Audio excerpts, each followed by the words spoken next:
With the first month of the season coming to a close, the one thing you learned about the 2013 A's is that no lead is too much to overcome. And after multiple comebacks on Monday night, it wasn't until this morning at 1:41 in the 19th inning that Brandon Moss finally sent the fans home happy. Deep to right. This may do it. It is gone. Bottom of the 19th inning, and we are finally going home. Thank you very much. Thank you very much. What is going to happen tonight? Well, you'll just have to stay tuned. A's, Angels, next.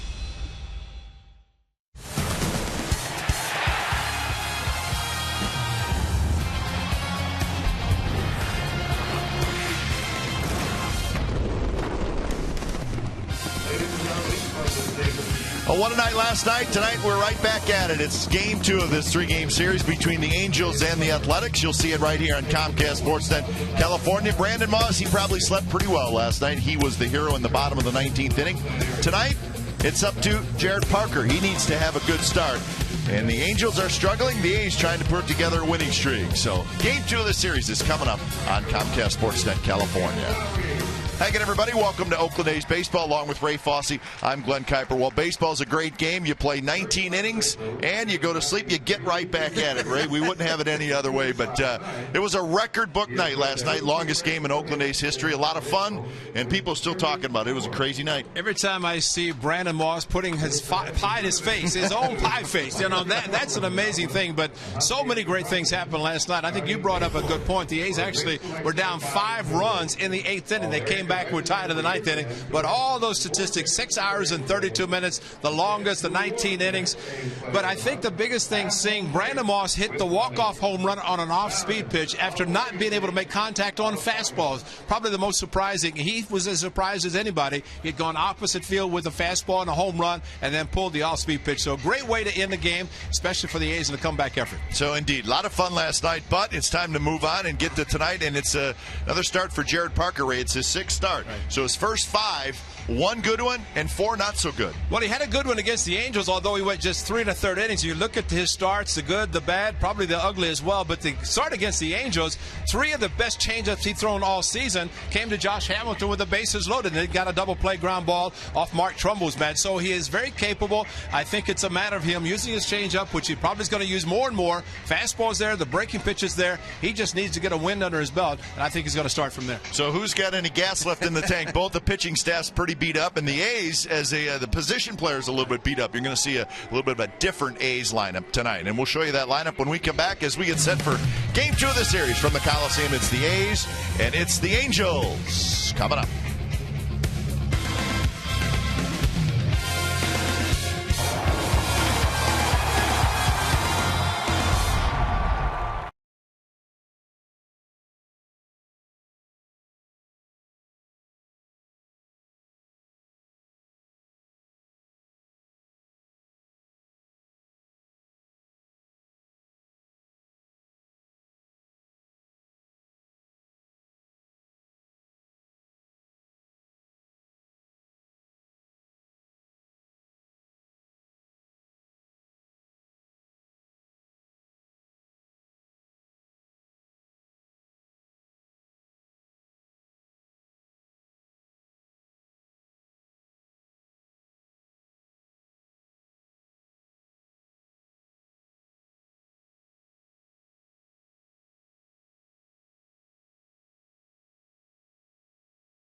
on Comcast Sportsnet California is brought to you by Jack in the Box. The Chipotle Chicken Club combo is back for a limited time at Jack in the Box. Try one today with fries and a drink for just $4.99 plus tax.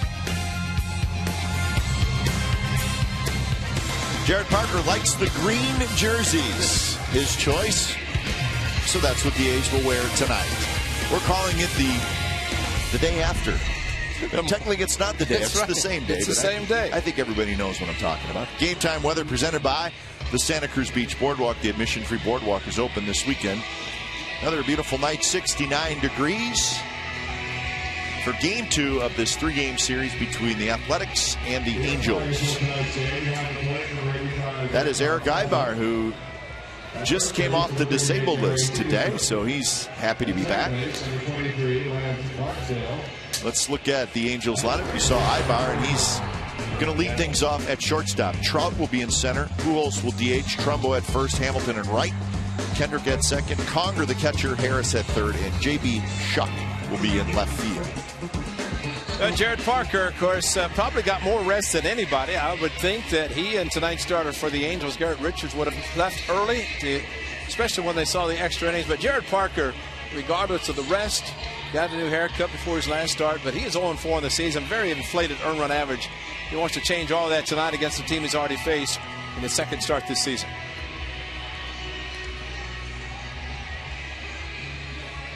So Parker trying to make it 2 in a row over these Angels.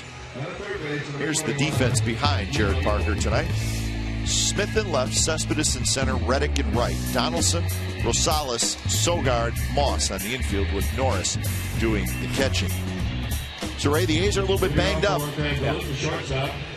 There's Coco, Chris Young both left the game last night. Leg injuries. Doesn't seem to be anything serious, but they're going to get the night off. Jed Lowry played 19 innings last night, and it was his first game back from having a little bit of a stiff neck, so he's going to get the night off. So Rosales will play shortstop. Well, when you play and coming off a stiff neck and you set a new record for the most hits in the month of April, you deserve to sit down and enjoy the day. So Chris Young sitting beside Jed Lowry. You know, last night started out the same way. Beautiful night. It was still daylight. And those Rockets, red glare, were hit by the Angels, and they got off to an early 2-0 lead. And they played to the wee hours of the morning, but right back at them tonight, and ready to go. So Erick Aybar, as we said, back from the disabled list. That's the good news for the Angels. The bad news is Peter Borges, their center fielder, was placed on the disabled list. So Aybar just basically taking his spot on the roster. And a spot on the lineup, too, leading off anyway.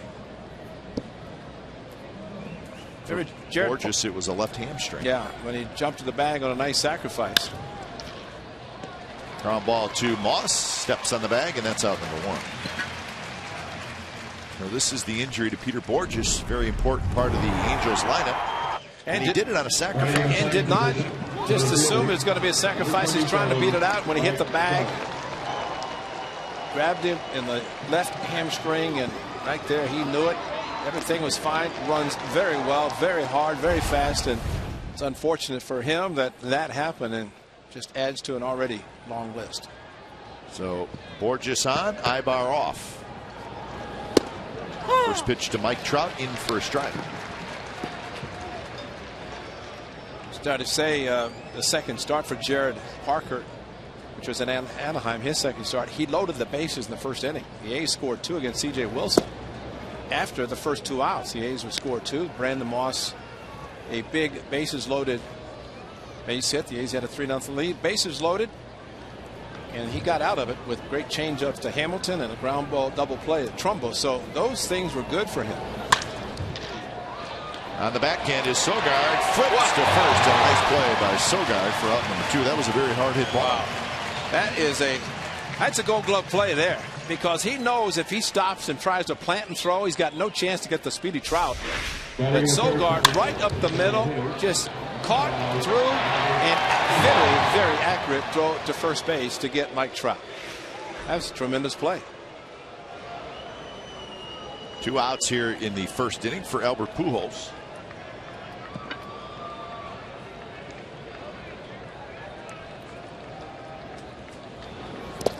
First pitch to Pujols in the dirt. Well, Sogard just knew and barely peeked to see where his first baseman was, but you could not make a more accurate throw even if you stopped and threw. And he did it on the run, headed towards left field. Speaking of left field, that's almost where he's playing. 1-1 to Pujols. 2-homer game last night. He now has 479 career home runs. Cap, I think we saw last night why you put your best hitter in the third spot in the lineup. It's because Pujols, after 2 very quick outs by Dan Straley, hit a 90-mile-an-hour fastball for a solo home run, first of the 2 that he would hit. In the first inning, high fastball, crushed it, 90 miles per hour. And then he got Pat Neshek. Neshek thought the ball that was hit, he thought Cespedes was going to catch the ball. But very good swing by Albert Pujols, and really didn't make it over that much. It's just the fact that it was a line drive. A changeup and a swing and a miss. Very good inning for Jared Parker to start the ball game. Bottom of the first coming up, no score.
Lineup for the Athletics tonight. John Jaso is going to lead off and be the designated hitter. Then Rosales at short, Smith in left, Cespedes in center.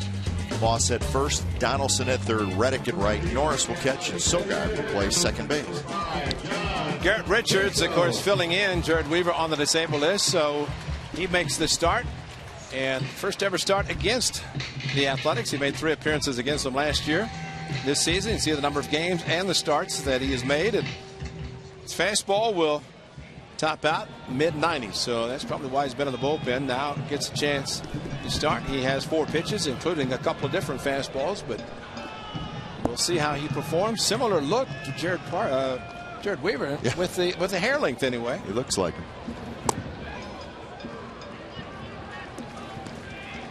So Jaso, Rosales, Smith, top of the order for the Athletics.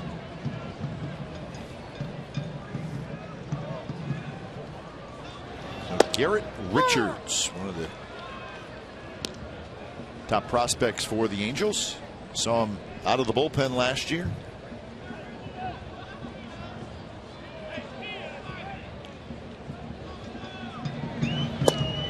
Good breaking ball. I remember Richards coming in out of the bullpen against the A's last year, and he threw the ball very well. Yeah, with a very good fastball, and that's why there was talk that he could be in the rotation, which he is right now, probably temporarily, because of the starters they acquired in the offseason. Hanson, we saw last night, plus Joe Blanton. Mike Butcher, pitching coach, and Mike Scioscia, the manager. Frustrating times it has to be for those two. Manager and pitching coach, and they just need to keep trying to take advantage. Bounced over the mound. Ibar charges, straightens up, and throws out Jaso. So 1 out in the bottom of the first. Here's the defense for the Angels.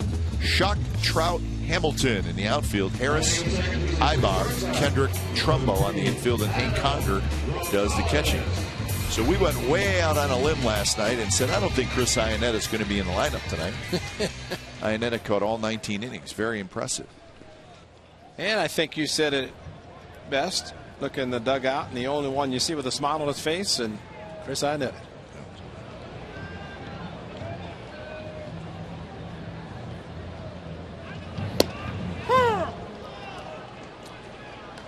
So Adam Rosales steps in.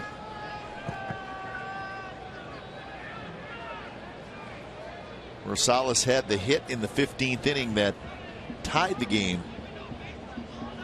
2-out single up the middle. And Rosales had some chances before that, his 2 at-bats before that. Once to put the A's ahead, and then in extra innings to win it, and he could not do it, but he did in the 15th. And I think extra inning games like that, you need the energizer running in. Adam Rosales is exactly that. I mean, he had the energy and loves to play, and he shows that same energy all the time, but especially extra innings. That's really special to see him hustling and playing as hard as he did. He knows no other way to play the game of baseball.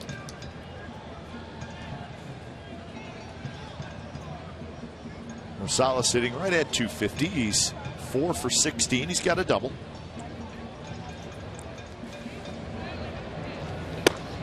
Fastball is inside, and it's 3-1. Richardson, a very good two-seam fastball to John Jaso. As the ball went down, hit the ball on the ground on a 3-1 pitch, similar to what Rosales is at now.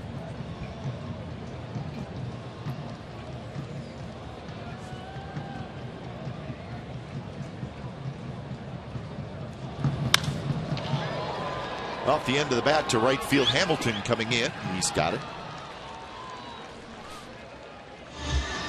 So the move today was Evan Scribner being called back up, and Dan Straley, after the start last night, sent back down. Straley gave up 6 earned runs in 4 2/3 innings. I think a lot of amazing things about last night and this morning's game. That the scheduled starter, who they want to give some extra rest, ended up going longer than the starter who replaced him. But again, where would the A's have been last night without Brett Anderson coming into the game? No question. Pitching as long as he did.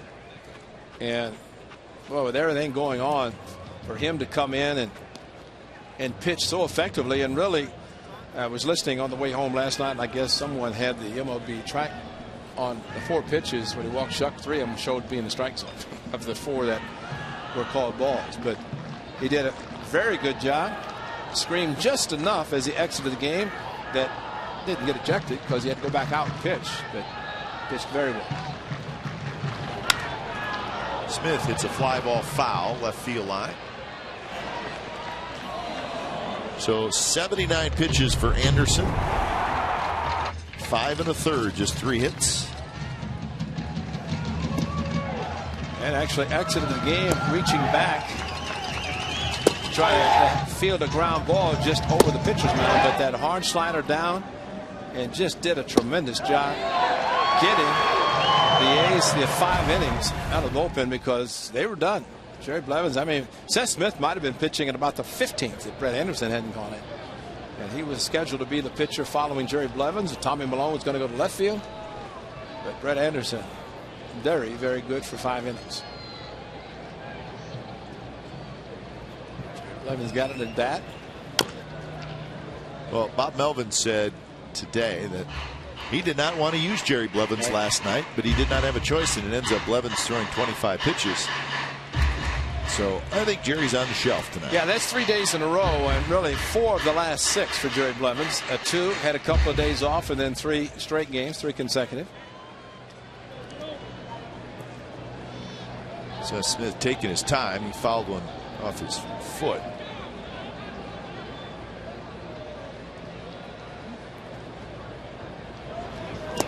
Pitch, big breaking ball. This is nothing compared to what we saw last night in the second at bat. The shin guard that he had protected, although the force of the ball hitting his foot had to felt it. And I asked him about what happened with his right arm kind of went against his body.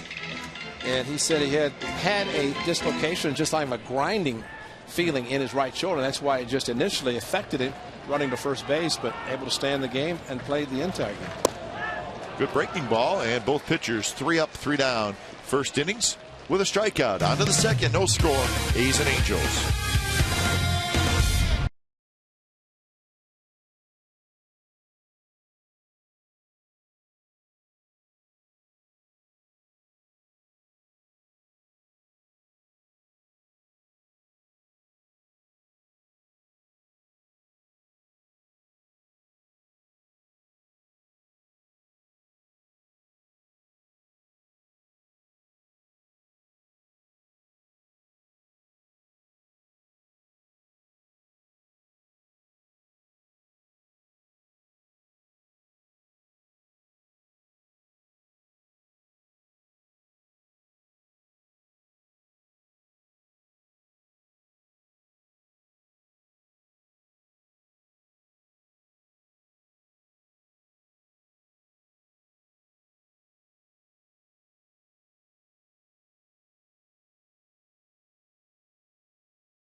November 10th of last year, Jared Parker earns his 10th win of the season in Anaheim, joining Tommy Milone as double-digit winners. It's only the second time since it happened in Oakland history. Remember, Brett Anderson and Trevor Cahill did it in 2009. And now Jared Parker, he just wants win number 1. This is his 6th start of the year. We'll get a smile back on his face. Yeah, we want him to be happy. Yeah. He is good enough to put the numbers when you win 13 games in your rookie season. 13-8. Yeah. I mean, pitched game 1 and game 5. Thank you against Justin Verlander in the division series. So if there's ever a man who should have a tremendous amount of confidence, that would be him. So Trumbo, Hamilton, and Kendrick here in the second inning. Angels come in with a 9-16 record. They're 7 games behind the Texas Rangers. They've lost 3 in a row. They've lost 4 out of their last 5. So change-up he's thrown well. Fastball very well. And how about a hook? A good curveball. I don't know if Trumbo didn't like the pitch. The call from Vic Carapazza, my partner's favorite. Yeah, it's like saying his name. Vic Carapazza.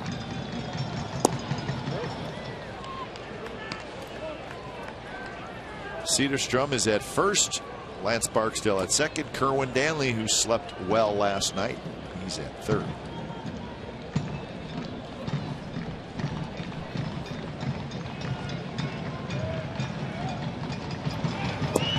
Kerwin Danley called 597 pitches last night. See, what was the breakdown? 300 by A's pitchers, 297 by Angels pitchers. Wow. B.I. had that information as soon as the game was over. B.I. had it before the game was even over. He knew how many pitches were going to be thrown. Anticipating Enright throwing that off-speed pitch and Brandon Moss crushing it. Because I looked up and immediately he had the chalkboard. 297, 300. B.I.'s the best. B.I. had time of game, final score, amount of pitches thrown in the top of the 19th. That's how good he is. He was good last night, Tommy Hanson. He walked away with a 5-run lead thinking, man, things are looking good. I'm going to get another win. And the A's just kept coming back. But he pitched well. Great breaking pitch. Had the A's fooled. Baffled, as a matter of fact, with the off-speed pitches. A lot of off-speed, a lot of sliders.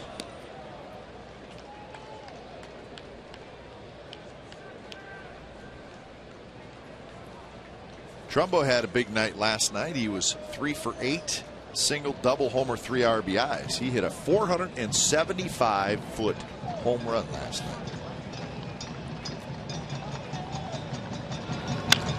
Rips it foul. He is big and he is strong.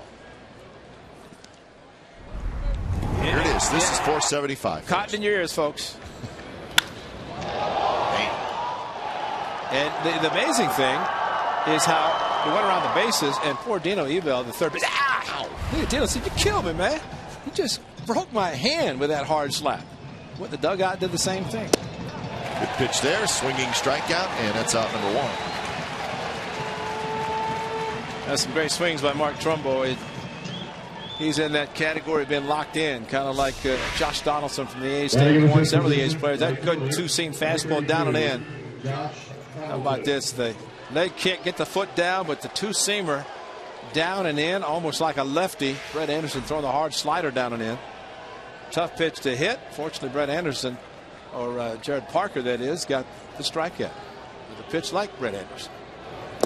Exmo brought to you by Cache Creek Casino Resort. We love Exmo. Tough night last night for Hamilton. 0 for 8. He did have a sacrifice fly. He struck out 3 times. And that one's ripped toward right center, and that's a base hit. Hamilton has a 1-out single, and that's the first hit in the game.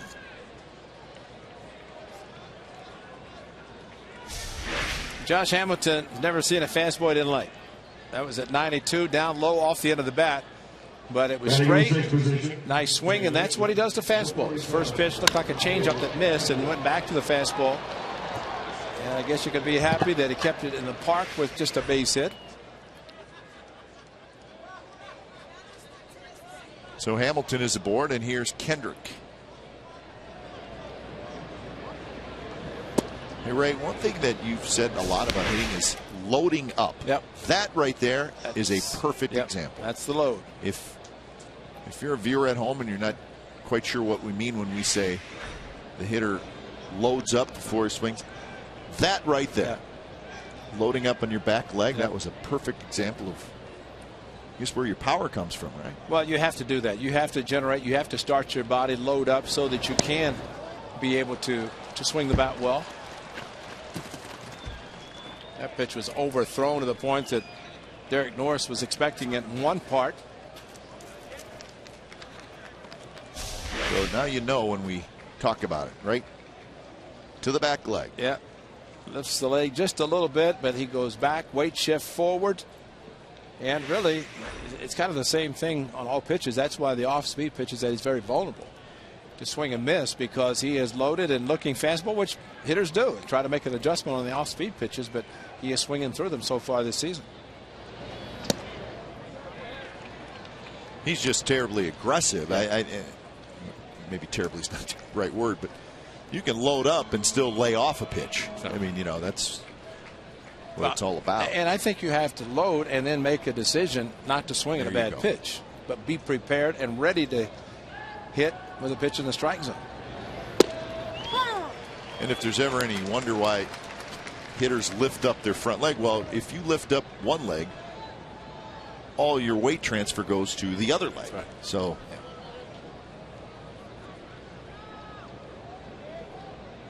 3-1 to Kendrick. Hamilton runs well for a big guy.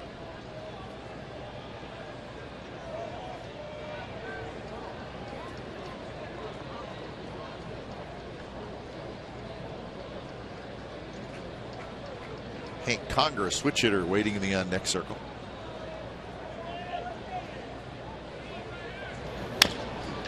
Bounced foul.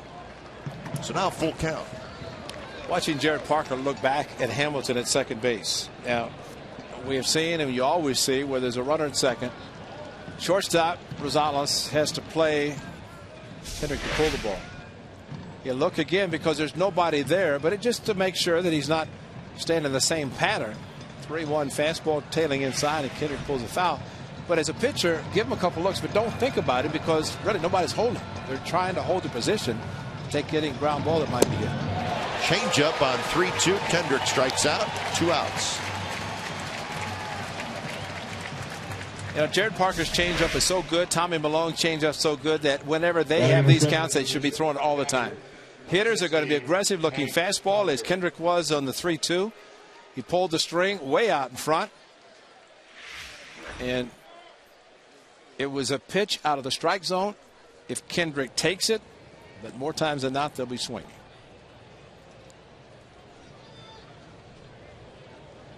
So here's Conger.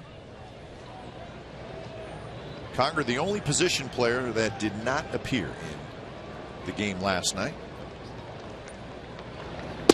He was down in the bullpen, hanging out. Had the gear on, he was ready. Yep. But when you're the last guy,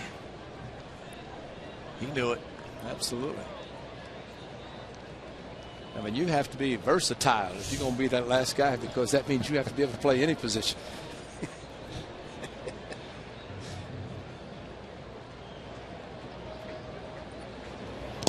And that hits Conger in the leg.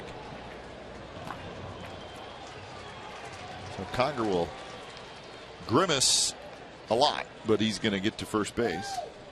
Jared Parker twice in this inning. The wild pitch that got past Norris, and then this one. He's just overthrowing the fastball. He's got a nice, easy delivery. And when he keeps the easy delivery, he's making quality pitches. When he tries to overthrow, he misses his catcher. In this case, he hits the hitter. Now, Conger is flexing both knees. Maybe he didn't get hit at all. Maybe he's... Make sure he flexes the right way. Yeah, so he does both of them. So 2 on, 2 out for Brendan Harris.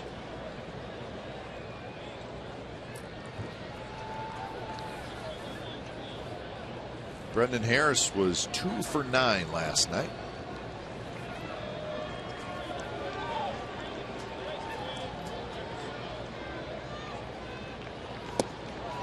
Good pitch there to start off Harris.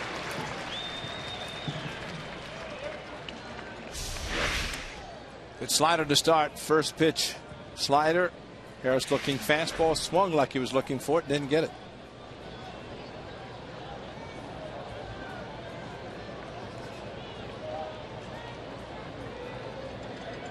Harris had a single and a double last night.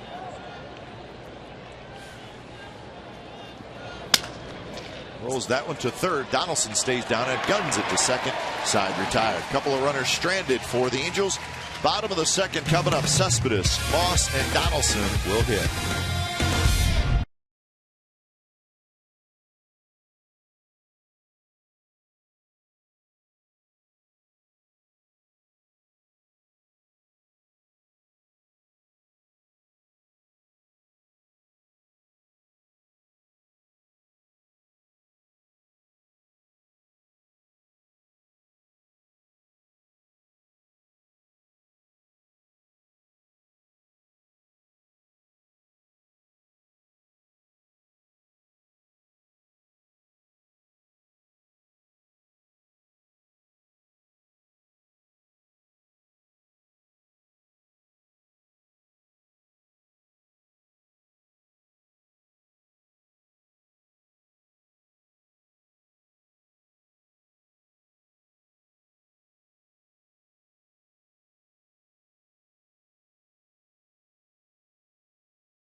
Sportsnet California is brought to you by Evergood Sausage Company.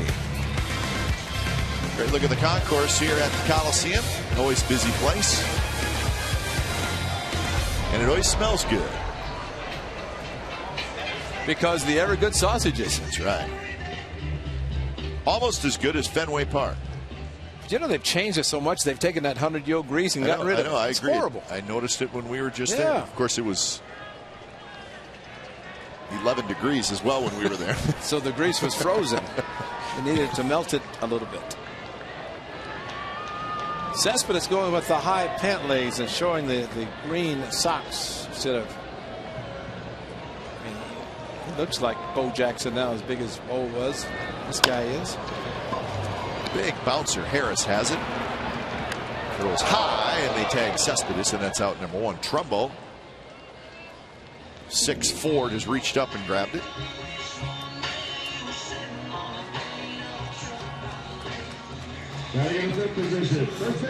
Pants up for Cespedes. We have not seen that before from him, I don't think. I don't recall. He looks good in any uniform. That's right. As long as he keeps swinging the bat good. That's all. We think he looks a little better in the green and gold uniform.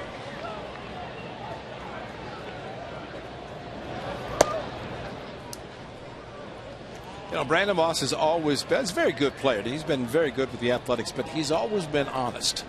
He's never really danced around any issue, and he was point blank. I could not catch up to a fastball. Yeah. You know, I mean. And he swung through. He did. Yeah. Swung through quite a few, especially in extra innings. And just trying to load up, and just all of a sudden, Kahn just kept throwing a 95 hitter by him. He's a very good fastball hitter. Sped up his bat just enough. Left center and off the wall. So Moss hit a home run that way last night. This time he doubles about halfway up the wall. Well, Brandon Moss takes nothing for granted. He was running hard. There was no issues about him getting safely into second base. Guys know when they hit the ball hard, whether it's going to travel out of the park or not. There's the heater, and Brandon Moss got the foot down and crushed it. Well, head down. He is a strong young man. Great finish. And up high off the wall, just to the left of the Comcast Sportsnet California sign. That's a great looking sign, is it? Peacock colors. Man, does that look good or what? Yes, it does. So here's Donaldson.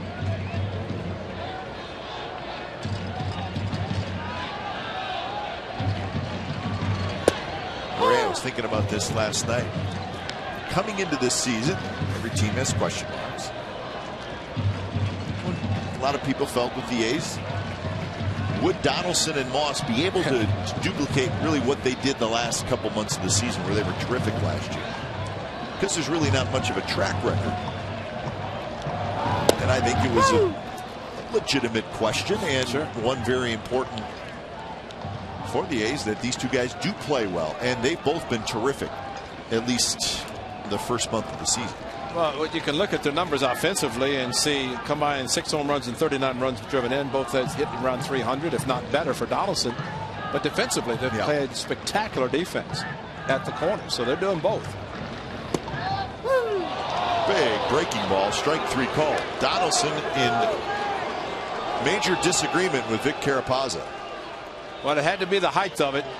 Probably thought good break, but where played the ball across the plate, the height of it, we'll see. Close, but close enough that Carapazza liked it. 2 strikeouts, 2 curveballs thrown for the strikeouts by Garrett Richards. So here's Reddick.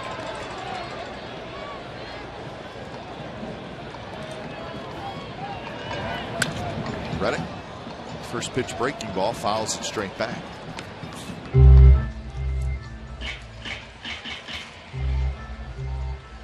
Reddick with a homer and 13 RBIs. He's got 11 hits and 75 at bats.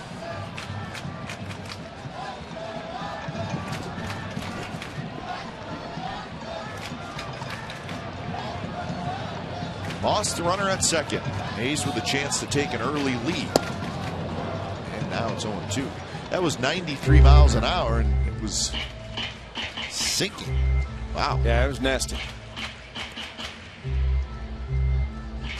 Pitchers, most if not all pitchers, will turn it up a notch when they get a runner in scoring position. They pitch much differently, and they do without anybody on base. We're seeing it from Richards in this inning. He's thrown 5 pitches, 5 strikes.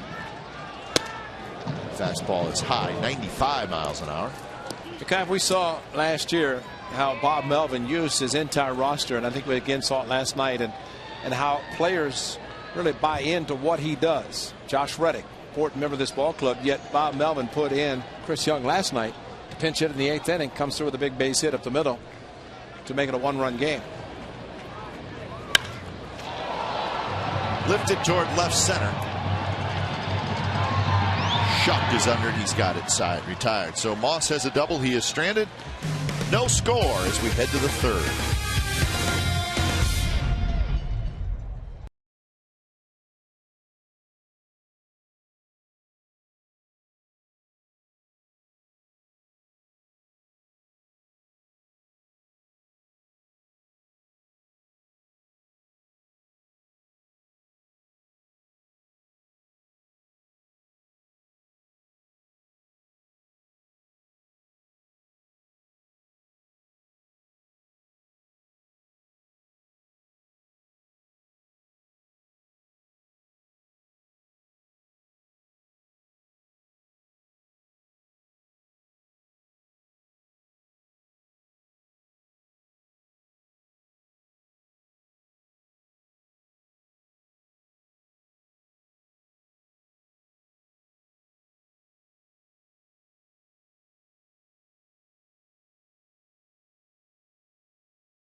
Sportsnet All-Star Teacher Program recognizes Bay Area teachers that make a difference. Visit csncalifornia.com and vote for the 2013 All-Star Teacher. Remember, the winning teacher receives $20,000 for his or her school. That gentleman right there is Mr. Aaron Colacion, and he is in his 7th year as the All-Star Teacher Program. Colacion is one of 5 finalists for a chance to win that $20,000. He is from John F. Kennedy High School in Richmond. He teaches English.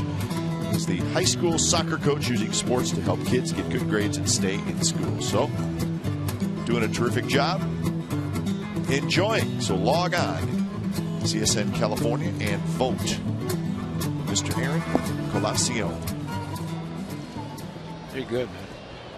Had a busy day at school, and now he's going to enjoy the ball. Nothing wrong with that.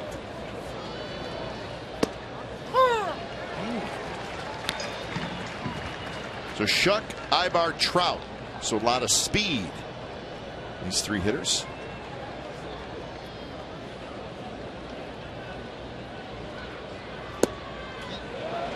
Shuck could not hold up. Shuck had that wry smile for Vic Carapaz on the first pitch he called a strike that he thought was outside, and good changeup from Jarrett Parker. Quickly 0-2.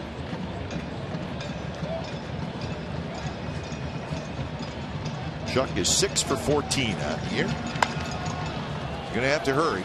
Shuck is fast. Donaldson fires and he throws it over everybody's head. Bounces off the side wall. Shuck's going to hustle to second, and he's going to make it. It's kind of a cue shot, and Donaldson, once he whirled around, he knew he was going to have to gun it as hard as he could. Well, that guy's got a gun, Adam Rosales, and the ball was going to him. And granted, he was playing deeper, but considering Rosales waiting right there, at least the worst case, you're going to have a runner at first base. You're not going to have this play where Donaldson could not pick up his first baseman, and even Alfredo Griffin, Gold Glove shortstop, couldn't handle it. Last night, wide-ranging first baseman over towards second, and tonight, third baseman going towards short. So error number 3 on the year for Donaldson, and here's Ibar. So it goes as a single and an error.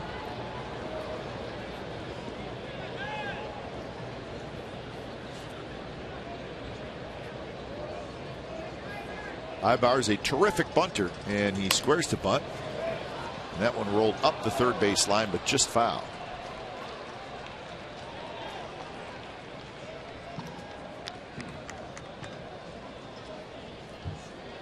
I'm gonna watch how to bunt. Watch Ibar.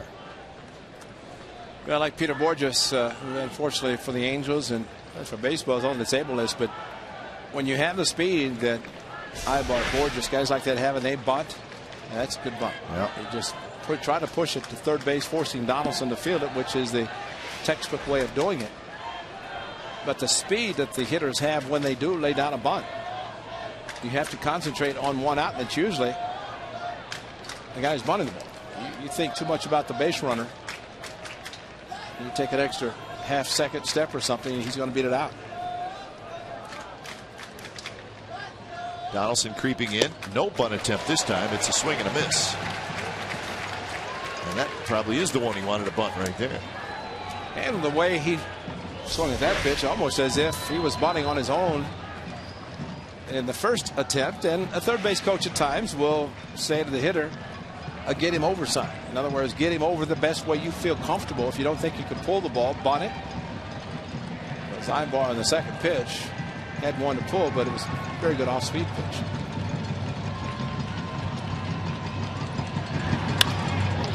He's going to get it done. Hits it to the right side. Moss will step on the bag. So Ibar does his thing. Gets shucked to third with one out. Now batting, number 27, Mike Trout.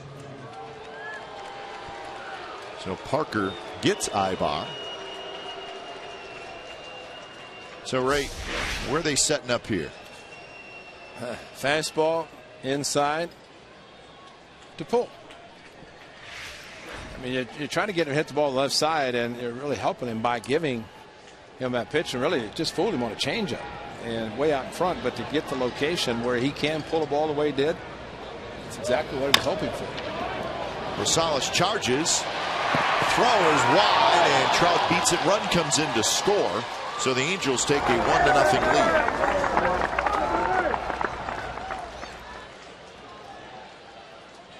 So we'll see what the ruling is. Trout's going to be aboard.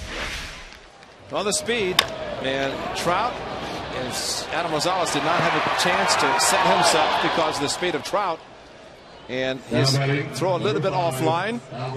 Moss could not handle it enough to be able to make the play. That's a tough error. They gave him an error on that. I'm sorry. It's an E6 RBI. And when you have to, I mean, that's where you have to consider the play, who's running, and how the fielder has to make the play. If he gets him out, it's a spectacular play. But more times than not, he's going to have to hurry and make a bad throw. Here's Pujols. Bounce to Donaldson. Out at second, and that's a double play. So the Angels get a run. A couple of errors by the Athletics. Bottom of the third coming up. 1-0 Angels.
take your team with you.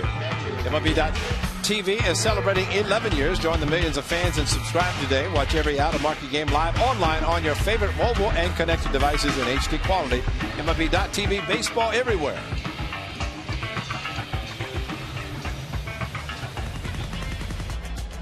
Bottom of the third inning. It's a 1-0 Angels lead. So Norris, Sogard, Jaso.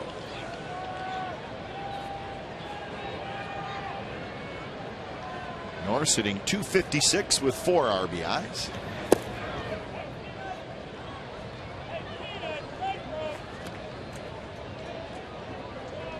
Norris was 0 for 5 last night. He did not start the game.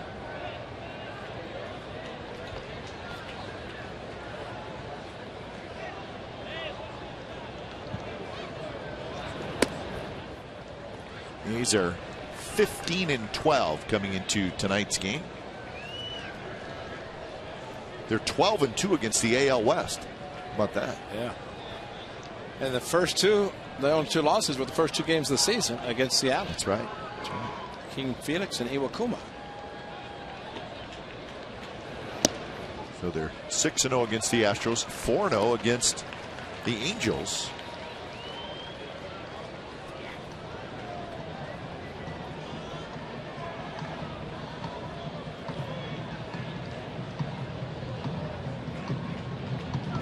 Pitch is a strike on the outside corner. Against non-AL West teams, the A's are 3-10.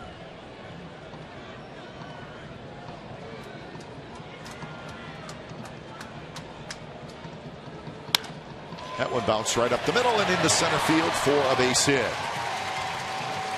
So leadoff single for Norris. Very good hitting on a 96-mile-an-hour fastball, but the count is what makes the biggest difference for hitters.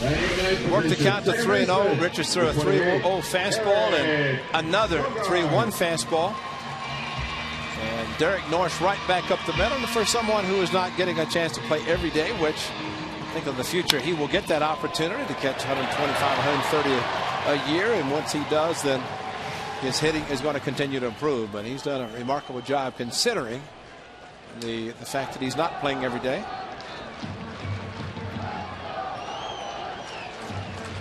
First pitch to Sogard is a sinker called a strike.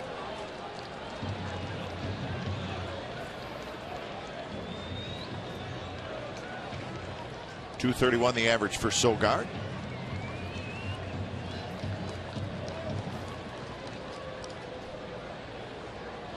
He's got a couple of doubles. He's got a triple. A couple of stolen bases for Sogard.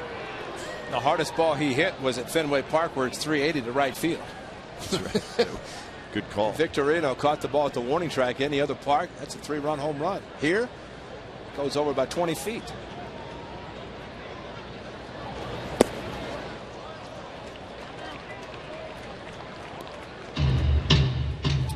The defensive play that Eric Sogard made in the first inning with Trout. I mean, that in itself, he does a very good job at second. And we were saying yesterday how important it is. And yeah, Nerdpire saved his eyes on Sunday when he got the pie in his face, had the glasses on, kept his eyes protected.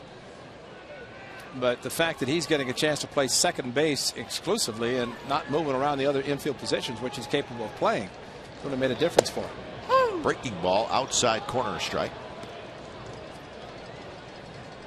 So 1-2 the count. Backdoor breaking ball, and Conger tried to take it out of the strike zone, but it stayed there. And good pitch from the right hander.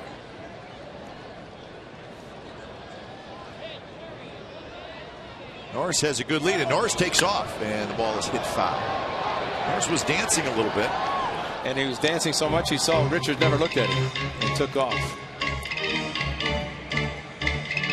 Norris runs well for a catcher, and I say for a catcher just because they don't expect catchers, and he was at the starting blocks, and good idea to look back, especially once he heard contact. We'll pay a little closer attention to him now.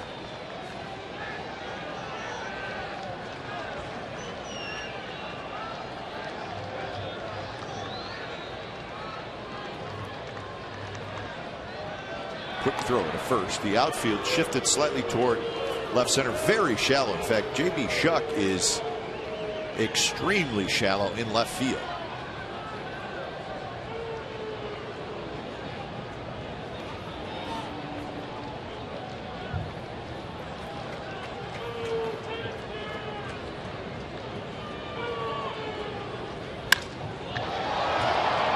Shuck's going to go back, but he'll have time to get back there and make the catch. It's the annual Scout Day on Sunday, May the 19th. New this year will be a special pregame festival in B-Lot featuring games and activities for all Scouts. The popular pregame parade and commemorative Scout Day patch will be back again. Also, 5,000 kids will receive an A's beanie, and it's courtesy of Ross Dress for Less. For more information and tickets, you can go to oaklandathletics.com/scout. You must purchase a special ticket to participate in the festivity. And I tell you what, if there are 13,000 Scouts come out like they did on Sunday for Little League Day, plus parents. Busy place. Including parents. Oh, yeah. But still, they started early, and they were on the morning track in a steady parade of people. It's great. He's had a come-from-behind victory on Sunday. They've had 2 in a row. Well, they've had 2 in a row, and both games they've erased 5-run deficits, which is not easy to do. Runner goes, and Jaso checks his swing. Conger was not able to come up with it cleanly, and it's a stolen base for Norris. Tried to backhand and deliver the ball quickly, but could not come up with it cleanly. And Derek Norris, again, showing his speed, second of the season for the A's catcher. And again, all it takes is for a pitcher to look over a second time, and he did not, and got the great jump. Did Derek Norris? The ball did hop, and the short hop not able to be handled by Conger. Maybe the best thing, he might have thrown it in center field.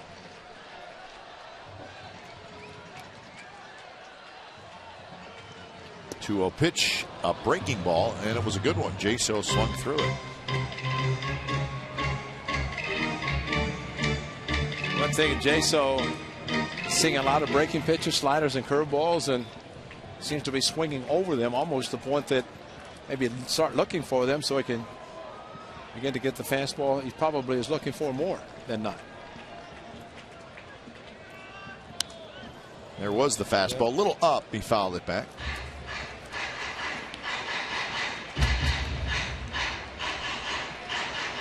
Other games in the AL West, the Orioles with an early 4-0 lead over the Mariners in Seattle. That game in the 3rd inning. Texas beating the White Sox 10-5 in the 8th inning in Arlington. Astros lost their game in New York today.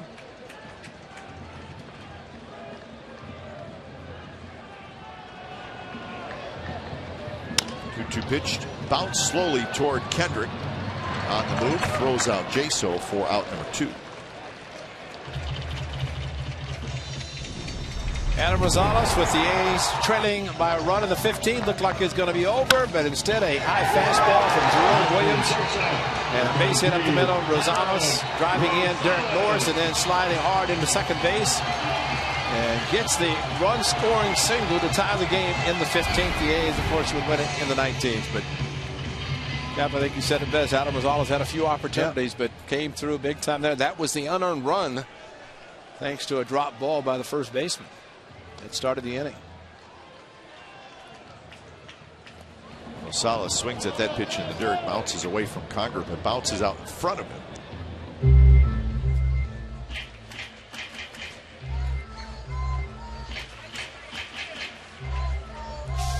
Good block from Conger on a pitch in the dirt, and the runner at third base got rid of the mask, got to it quickly. You have a manager is a former catcher. It's the best thing you can do. Block balls in the dirt with the runner at third base. One on both sides. Mike Socha of the Angels, Bob Melvin from the Athletics, both former catchers. 0-1 pitch is a good fastball, but just a touch inside. Well, Conger's off the plate, and the ball's off the plate. Very easy for Carol Paz, the home plate umpire, to make the call.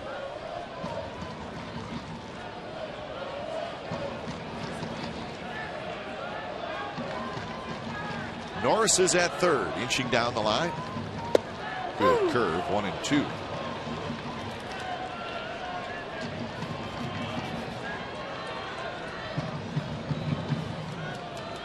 Well, you see Richards throw, Ray, and he's got all the pitches to be good.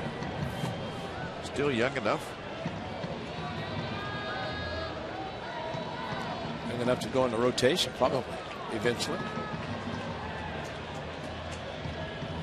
And there's another good breaking ball. Rosales swings and misses. Side retired. So the A's get Derek Norris into scoring position. Cannot get him home. 1-0 Angels after 3. Hey fans, welcome.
After tonight's loss in Denver, the scene shifts back to, yeah, that's right, Oracle Arena. Warriors could close it out at Oracle Arena on Thursday. How about that? Fitz, Barnett, Papa, St. Jean, Bucher, they're going to bring you all the action. So Thursday, the coverage begins at 7 p.m. with Warriors pregame live, and it's on our sister station, Comcast Sportsnet Bay Area. All right, so Thursday night, Oracle will be jumping. So you got to find a place to watch that. We'll be in New York. Have I heard someone say, because it's such a, I guess, a happening over at Oracle Arena with the basketball and the fans, and you can hear them cheering on Sunday when we were leaving here. Someone said, well, should the Warriors hope to be able to clinch it back at home and, you know, not win tonight? No. You win as quickly as you can, because the worst thing is to let a team win and think they can start building some momentum. Get on your horse. Rosales charges, throws in time. Throws a little high, but Moss reached up to get it. So that is out number one here in the top of the fourth. Excellent play. A little bit different running this time by Trumbo versus Trout last inning. Rosales was given an error, a tough error last inning. Makes a great play on Trumbo on this one. Walks the ball into his glove. Plenty of time, especially with the strong arm. Transfer, get a good grip, and make a strong throw over to Brandon Moss. But I thought it was a tough error for him to be given last inning. I thought even worse than that with the infield playing back with Trout. Trout hit the ball.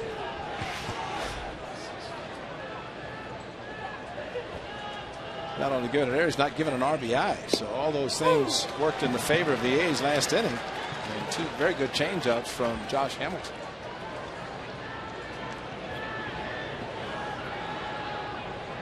Throwing two, will he do it again? If he bounces this one, it'll be good.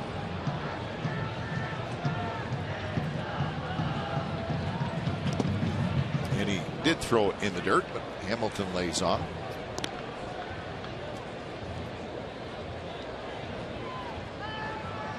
Hamilton single, J.B. Shuck singled, the only 2 hits in the game for the Angels.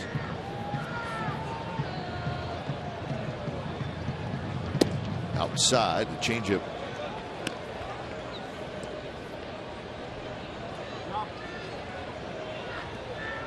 Howie Kendrick will be next.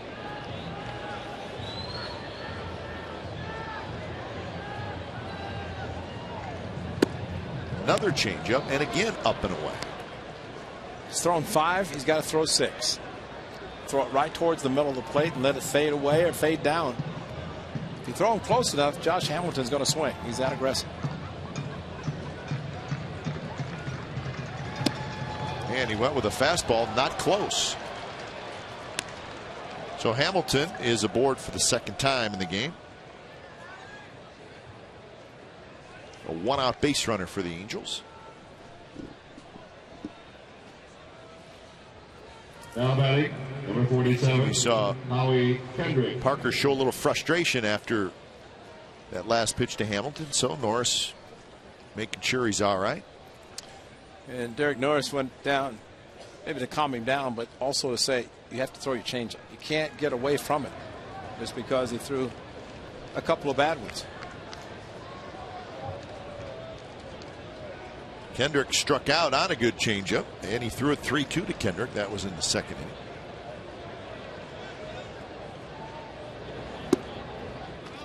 Missed again inside.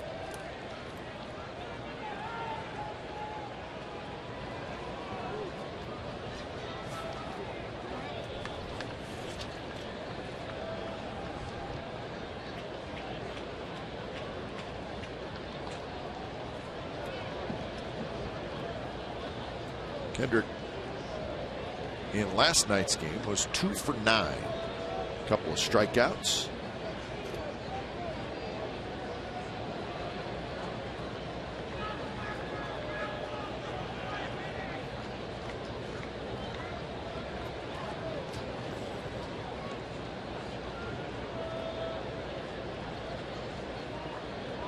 Hamilton has a good lead. He's not going anywhere. Toward Rosales, he grabs it in the air. Take one step back, take it on the short hop, and get a double play. He was thinking about it. It was, yeah. Well, it just kept carrying to Adam Rosales. Had to carry, take it in the air, but jammed Howie Kendrick. He just stopped running. Hamilton was frozen at first, and he looked up as he caught the ball just to see where Hamilton was, but that's a play. You can just take a step back. You got everybody frozen, and it's a good way to double up because it's not high enough to be called an infield fly rule. So 2 outs for Conger. Conger a shot. Oh, what a play by Sogard. I think we should look at that one again. He had it all the way. I'm telling you, he did. Well, you have good hands, you can do that. And Eric Sogard has proven he has the good hands. Took him up off his feet, but makes a great play to end the inning.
to refurbish 2 fields for the 2013 baseball and softball season. Stenzel Field in San Leandro and Centennial Park in Hayward have been refurbished as part of the Energize Your Field program. To have your field refurbished, go online to oaklandathletics.com/energize your field.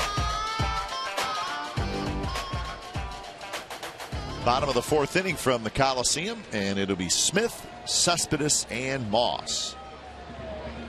Hayes with a couple of hits against Garrett Richards. He's got 3 strikeouts. He has not walked anybody.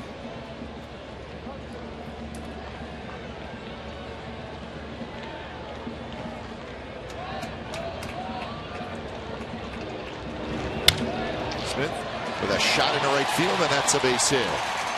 2nd inning in a row, the A's have had their leadoff man aboard. All right, here's our trivia question for tonight, brought to you by AT&T. What player hit the latest walk-off home run in Major League Baseball history? It was in the 25th inning of a game in 1984. 25th inning of a game in 1984. The latest walk-off home run in Major League Baseball history. If you think you know the answer, tweet us at CSN Athletics. Oh, good question. Is that George Orwell, 1984? So that's 1984, 25th inning.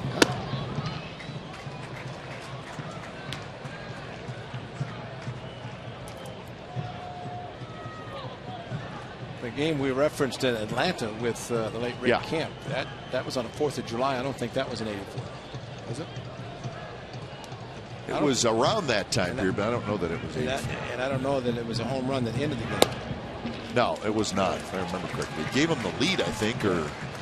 That tied it. Camp's home run tied it, I think. Yeah, I think it tied it because it was in Atlanta. I remember seeing the highlight. Yeah. Well, there's no way that Eric Camp is going to do anything. There's a drive! That's what everybody's hoping with Jerry Blevins last night, to really make history by hitting a walk-off as a pitcher who never gets to hit. You know what Jerry Blevins said to Chili Davis before last night's game? If you can believe this. It's hard to believe, but Jerry Blevins went to the A's hitting coach and said, Chili, I need to get in the batting cage. You know, I may get a chance to hit. Chili said, are you kidding me? You want me to keep my job? He said, you're going to hit? There's no way you're going to get a chance to hit. And what happens last night? You got a chance to hit. That's funny. But, I mean, it could have happened. I mean, it's just the coincidence. Of course, Blevins probably thought he would never get in the game to even think about pitching, much less swinging the bat. How about this? This is down in the kind of the walkway. I saw the bike in the tunnel, and then I was told that's where they put it. And Jared Parker is on the bike trying to stay loose in between innings. It's Dr. Pott, one of the A's team doctors, next to the bike. Very interesting. That one's drilled. Hit well. Right center. Trout at the wall, off the top of the wall. Smith rounding third. He's being waved home. The throw to the plate is not in time. It's in the dirt. Trying for third, and Cespedes is saved. We got a 1-1 game.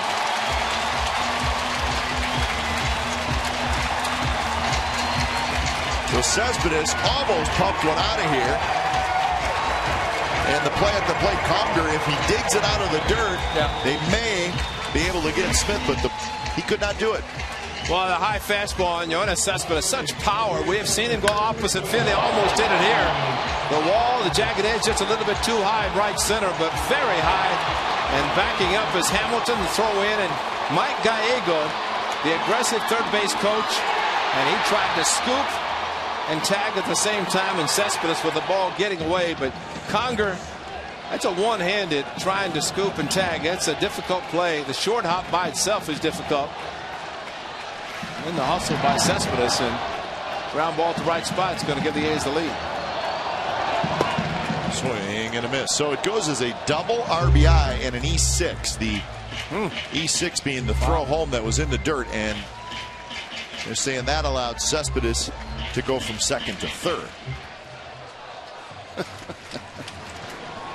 0-1 the count to Moss.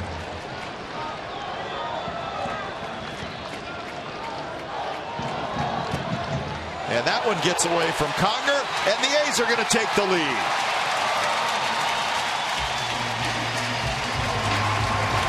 lot of one-handed going on by the Angels catcher, and it's tough to block the ball, although the ball was buried by the pitcher, Richards, but trying to backhand a ball that's in the dirt, you can't block a ball that way, and no chance to get your body in front of it. Good break for the A's as Conger tried to backhand it, and the ball got away from him. Cespedes scores easily. The A's have the lead. Sorry, I said E6. It was an E4. Well, it shouldn't have been an error. I mean, whatever happened to the runner going to taking a base on the throw? I mean, we hear that all the time. There's a lot of assumptions going on tonight with official scoring, and assumptions that should not be made. That's a tough play on the catcher as it is, but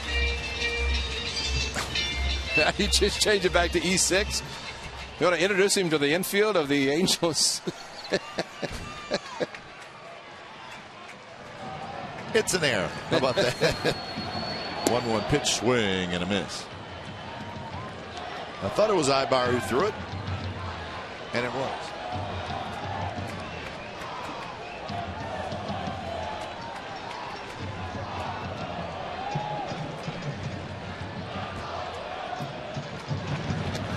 And that one to the backstop. That's a correct drop of trying to block a ball by Conger. He's trying to get his body in front of the 2-strike pitch, which you always want to try to block the pitch with 2 strikes and if any swings.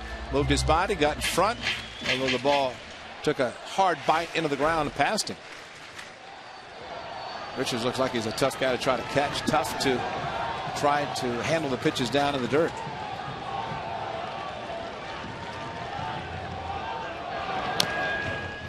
Moss fouls it back. Just got a piece of it. Amazing the 3 games that Cespedes has played in since returning from the DL. Started Sunday, game tying 2-run home run, walk off. Last night, game tying single, 9th inning. A's won and walk off. Tonight, A's down a run. Last one to right center. Look at the numbers, 92 and 48. Keep him healthy. Yeah. 15 under 500 when he's not in the lineup.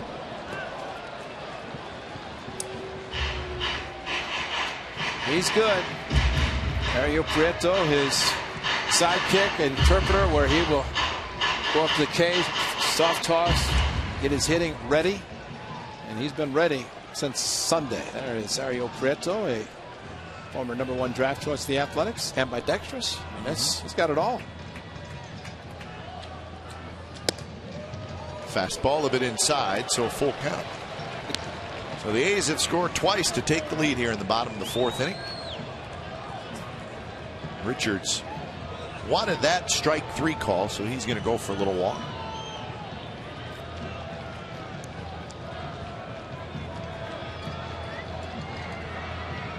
Donaldson will be next. Still nobody out here in the 4th inning.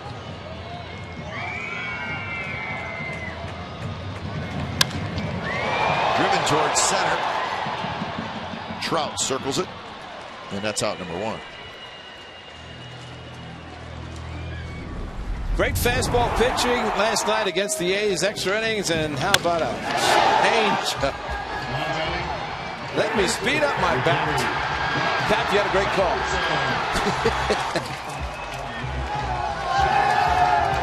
That's great.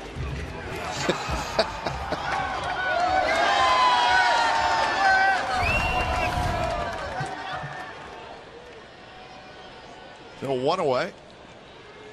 2 homers, 4 strikeouts. It was that kind of night. Second major league player to do so, Evan Longoria in 2009. Well, the A's struck out 17 times. The Angels struck out 18 times.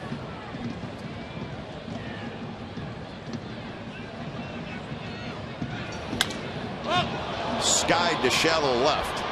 Ibar out, and the shortstop Ibar, he's got it for out number 2. So you say that many strikeouts, and it obviously is a high number, but it's really not a ridiculously high number for a 19-inning game. Now batting right fielder, number 16, Josh Reddick. So 2 outs for Reddick.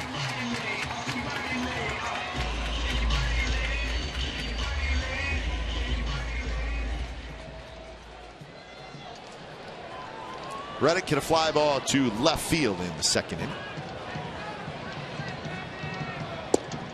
Shows bunt, takes a strike on the outside corner.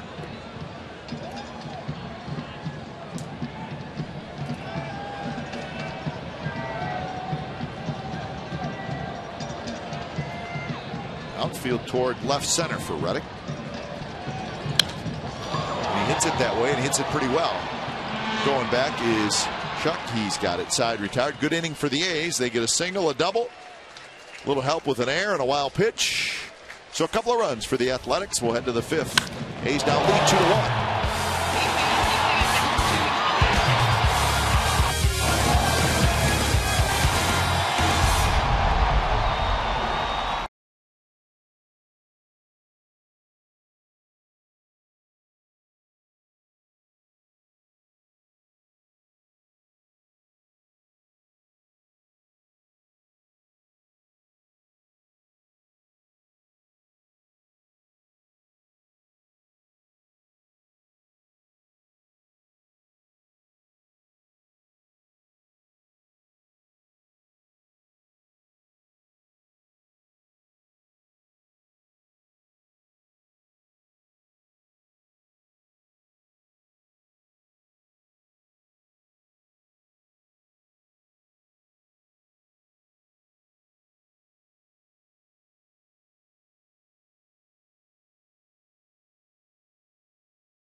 Latest walk-off home run in Major League Baseball history. It was in the 25th inning of a game in 1984. It was former Athletic Harold Baines.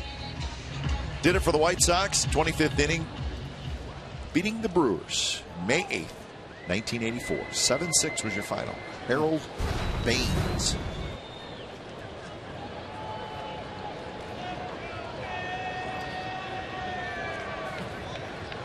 Bet that felt good. Probably an opposite field home run too by the talkative one. Harris, Shuck, and Ibar for the Angels. A's now with a 2-1 lead. So we'll see what Parker does with that. Shutdown hitting time, Ray. That's right.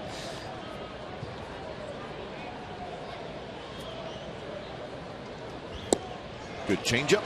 0-2.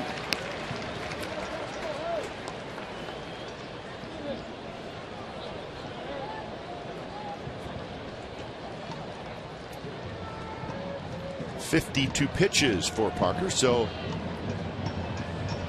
pitch count number not too bad just yet. And a good changeup, and there is strikeout number 4. And there's a great changeup right over the top. Watch how this ball comes in softly and then dive bombs down inside. So it's like the two-seamer. He threw 3-2 to Trumbo to strike him out, but a changeup right over the top. Hitters are not going to hit the pitch. I'm sorry. It's just such a great off-speed pitch. Kurt Young, A's pitching coach, as a lefty, had a good changeup, tailing away from the right-handed hitters. But for a righty to throw it right over the top the way Parker does, it's great. Pumps the first pitch strike to J.B. Shuck.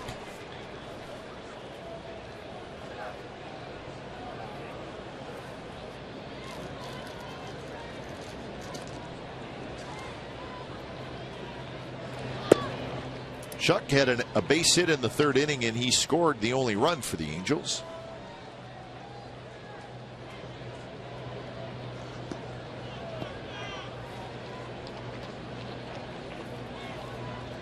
He's got lots of speed. Good fastball inside corner. Rangers finished off their win. They beat the White Sox 10-6 in Arlington. Texas playing great baseball. They're now 17-9 with the Rangers.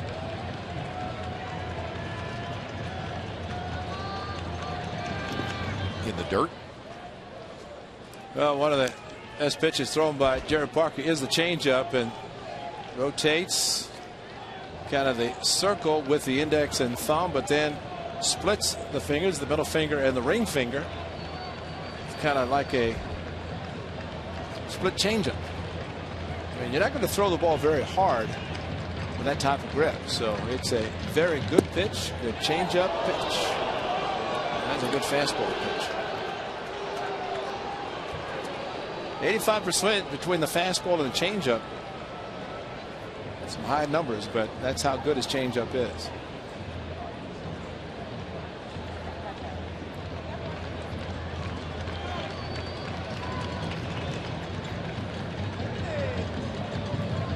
It's a good idea. Derek Norris had his pitcher shake off about 3 different pitches. What do you want to do? What do you feel comfortable with?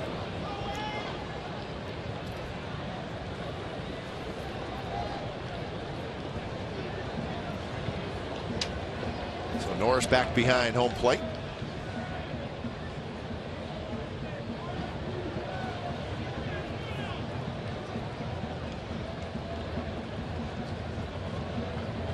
Payoff pitch. Foul back. Okay, Derek Norris did something there when he went out to talk to Jared Parker. He knew, and they discussed what you want to throw. But the important thing for a catcher is to give the sign so the infielders know. Because if the catcher goes back and just puts a glove up, infielders have no clue what pitch it's going to be, and they move accordingly to how the pitch is thrown, the location. So that's a good idea by Derek Norris. Let everybody know. Good changeup. Moss waits for a big hop. He's going to flip to Parker, and Shuck beat it. We told you he was fast.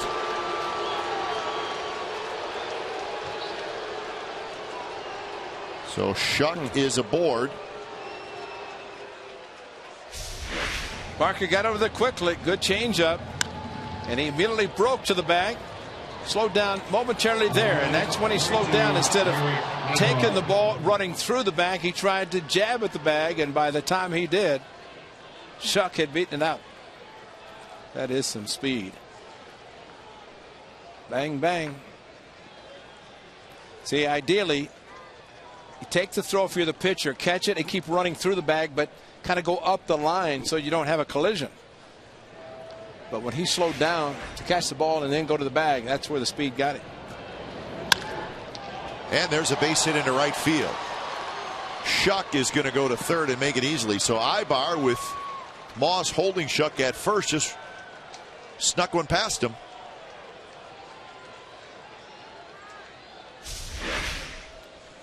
So now the Angels have first and third, 1 out for Trout. Yeah, that close. And the real difference in if Shuck is out, Moss is in normal position, the A's in the dugout. Instead, it's first and third, and a very tough player to double up in Mike Trout. So there's your speed that you talked about with Shuck, Ibar, and Trout. And boy, that hurts, because if nobody's on base, that's just a routine ground ball to Brandon Moss. He steps on first.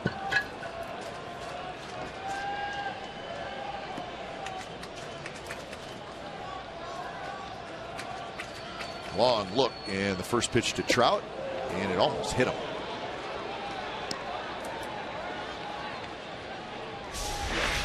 Ball just kept running in. Nice play by Derek Norris to reach back and take a ball that continued to run inside.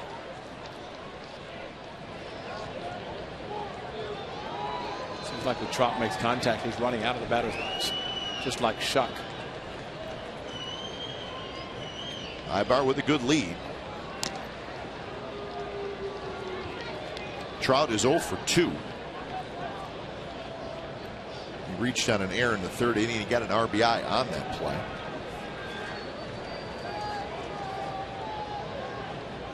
So 1 for 10 in the series is Mike Trout.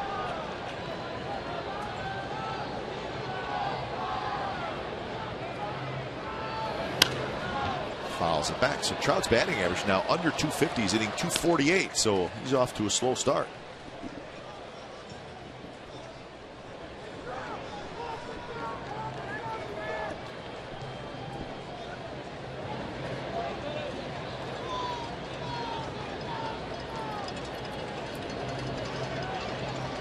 Your runner Shuck at third, Ibar at first.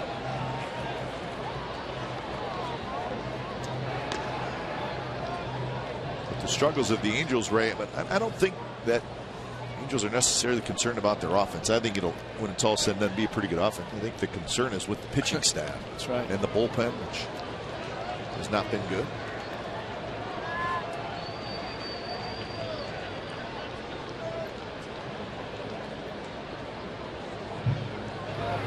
Inside again. Trout jackknifes out of the way. As Jared Weaver has been on the table as the starter's ERA has approached 5.5. Highest team ERAs. Astros have the highest. The Angels second highest. The A's fifth highest. So a couple of surprises. Blue Jays. You would not have thought they would be up there.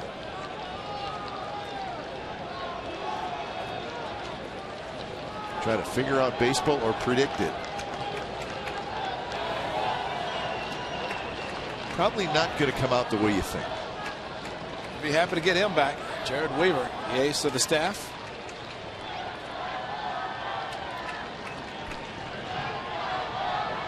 Pujols in the on-deck circle. Trout bounces one fair down the third baseline. 1 run scores. Ibar headed for third, and he's going to be waved home, and he's going to score. And Trout just down the third baseline past Donaldson. It's a 2-run double. So the Angels have the lead.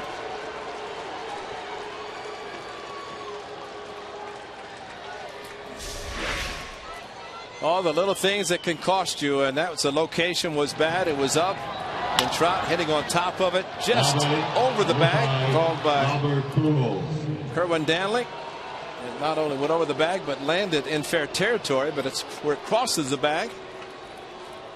But the little things, just the simple ground ball to first, the coverage wasn't there, and opens up an inning. I mean, it's amazing. They should have been back in the dugout 2 hitters ago. And still only 1 out. So Trout has driven in all 3 runs for the Angels tonight.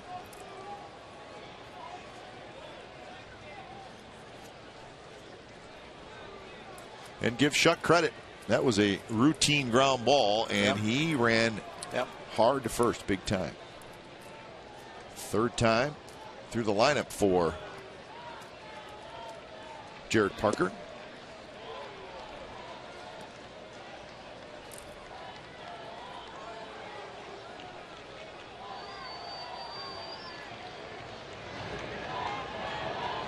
Pujols tonight, a strikeout and a double play.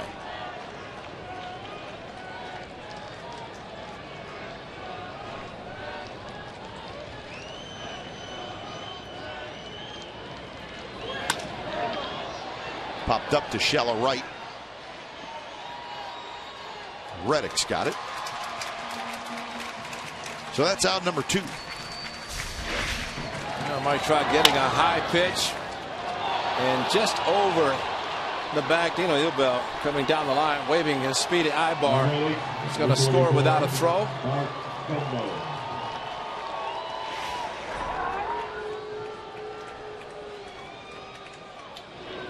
Ran out of his shoes. It's too fast.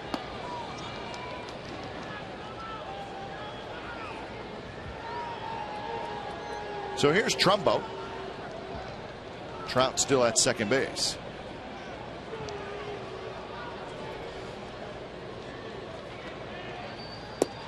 Slider, and it just missed.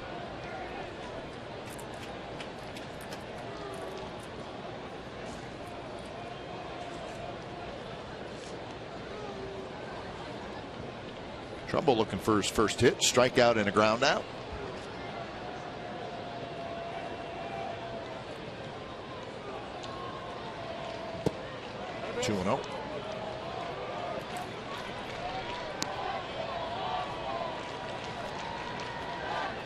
Big night last night for Albert Pujols, playing first.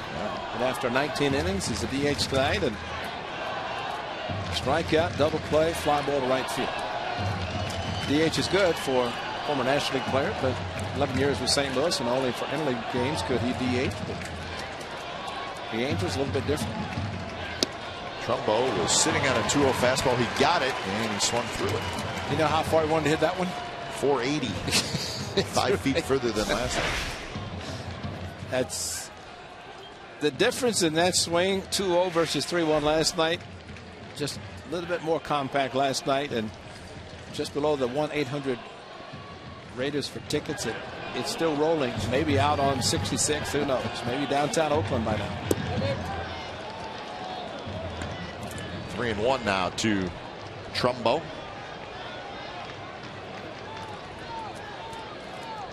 Josh Hamilton moved to the 5th spot in the lineup. Trumbo moved up to 4th with Pujols still at 3rd.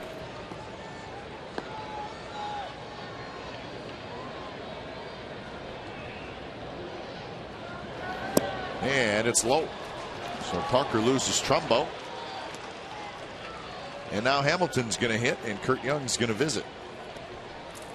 You know, they've been pitching carefully to hitters in front of Josh Hamilton, but I think that's just simply a case where Parker missed his location. He was trying to get out Trumbo instead of putting him on base and bringing up Hamilton.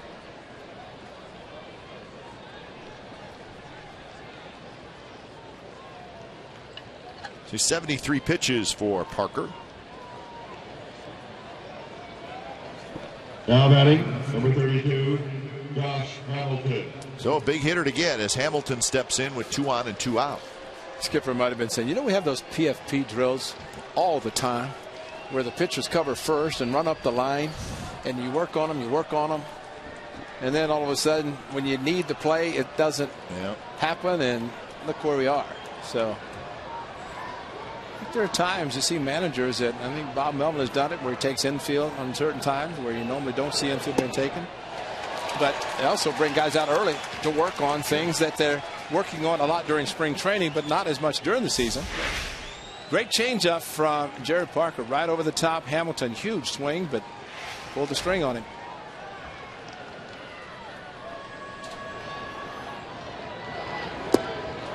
Hamilton lays off that changeup. So it looks like at least first 3 at bats tonight, Hamilton maybe a little bit more selective, laying off some of those pitches that he chased last night. But that's why if the pitch is anywhere in the strike zone, it's a changeup. He's geared and think it's a fastball, or at least it looks like a fastball. Like that. And here's again.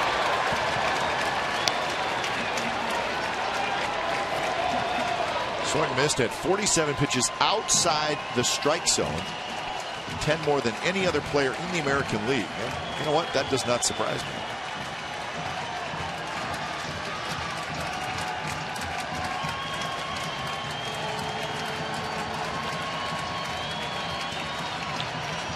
One-two pitch on the ground to Sogard. Side retired. Trout with a 2-run double. Bottom of the 5th coming up. The Angels 3 and the A's 2.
his first career grand slam. He does it against the Tigers in Anaheim, and it was in the very first inning.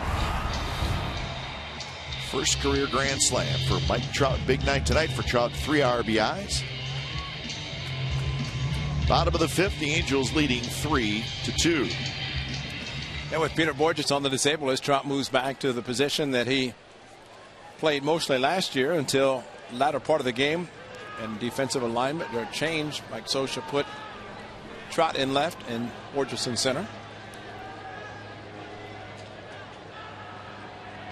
So Garrett Richards now has a 3-2 lead as he faces Norris, Sogard, and Jaso. And he's got their 2 runs last inning.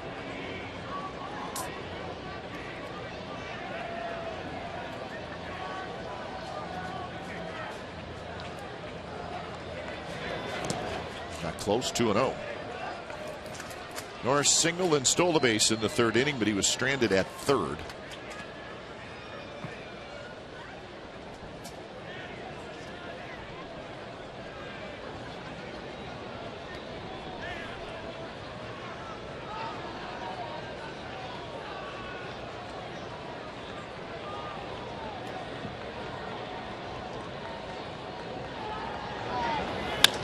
There's a shot right up the middle, a base hit. Norris is 2 for 2.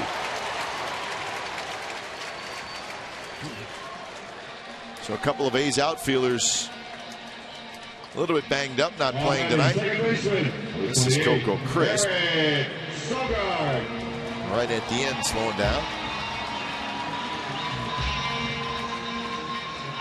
See that burst that Coco has just was not there. So he out. Chris Young is out. Jed Lowry, I mean, that's 3 pretty potent bats out of line. Nice bench. Yeah, that's right. Play.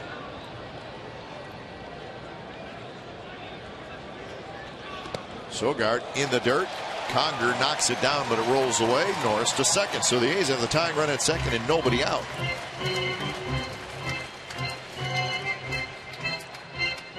But again, the backhand block attempt, and Conger, it's just not the way you do it. And well, you can see the look on Mike Scioscia's face when he sees his catcher trying to backhand a ball instead of putting his body in front of it to block.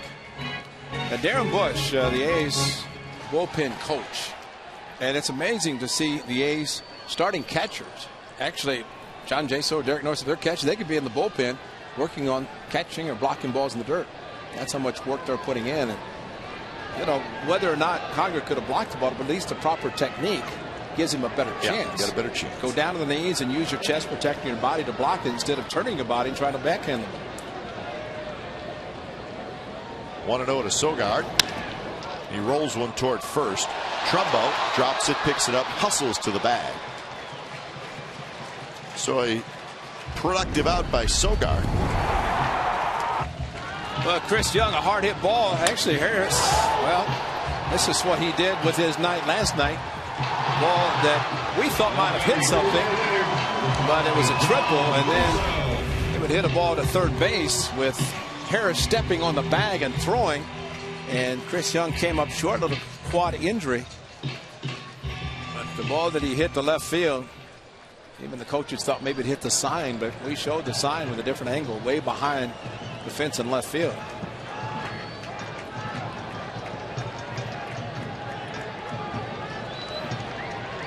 So here's Jaso, infield in.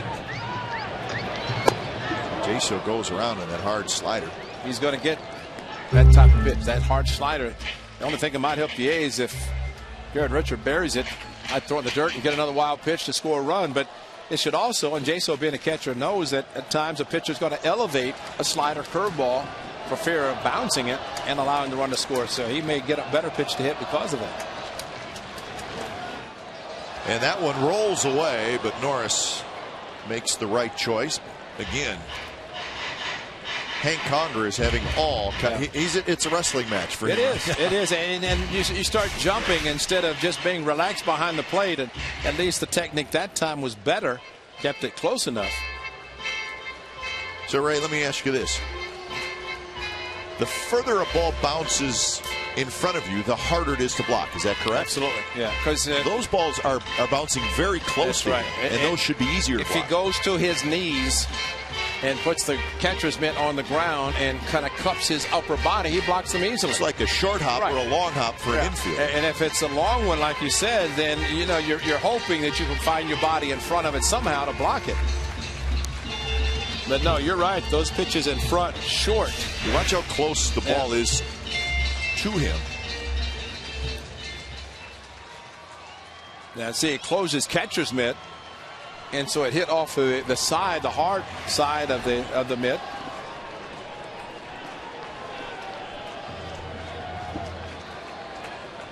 Jaso has grounded out twice. So Richards is staying with that hard breaking ball. Now defensive, Hank Conn. Chris Iannetta does the majority of the catch. Probably it's going to be tonight or tomorrow. One day off for Iannetta. It just happened to be after 19 innings last night. He gets the night off. And we'll be in there tomorrow more than likely. But still, for a catcher, he needs to do the job behind the plate. Forget about his hitting when he's not catching every day. 1-2 pitch. Jaso checked his swing. Boy, he's staying with that breaking ball.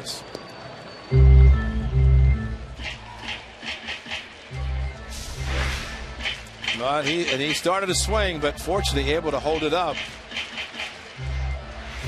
Dick Carapazzo, home plate umpire, trying to make as many calls as possible instead of deferring to Kerwin Danley, the third base umpire, with a left-handed hitter. I was a home plate umpire. I'd never call a play like that. Let the other guys do it. That's why I'm up here with you and have to be here. 2-2, little flare over third. Yes, indeed, it's a fair ball. And Jaso's going to have an RBI double. Thank you very much.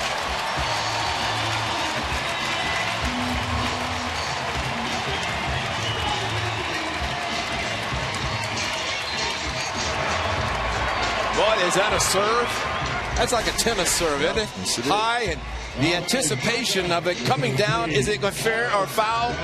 There it is. Everybody freezes. No, but look at it. Here's third base, not even going after it. And hustling after it was Shuck, but just inside the line. That's plenty fair. But that's a battle with the runner in third, infield in. Couple of strikes. Oh, my. Come down now. That was a strike, huh? Yes. Well, it wasn't, but it was called a strike.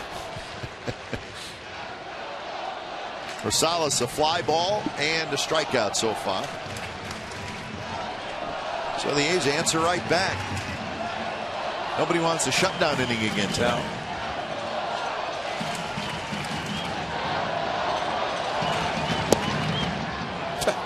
That's a better strike than the one before.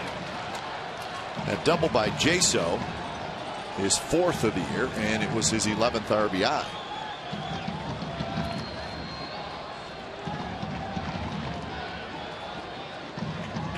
So 1-1 the count.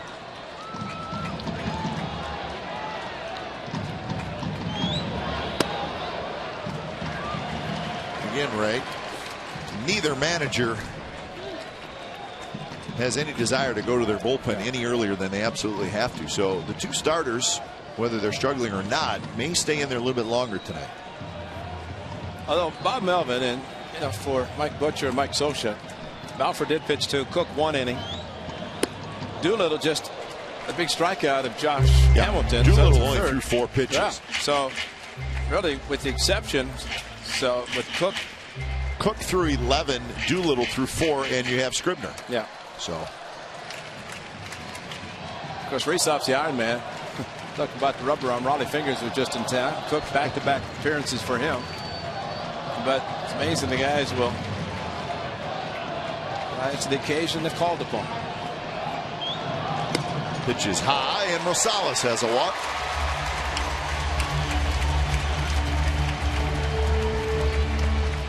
But that's great discipline by Adam Rosales. Did you see what he just said to Ty Waller? That first pitch, a strike. and then he takes this one and runs hard to first base so he could talk to Ty Waller about the first pitch that was called a strike.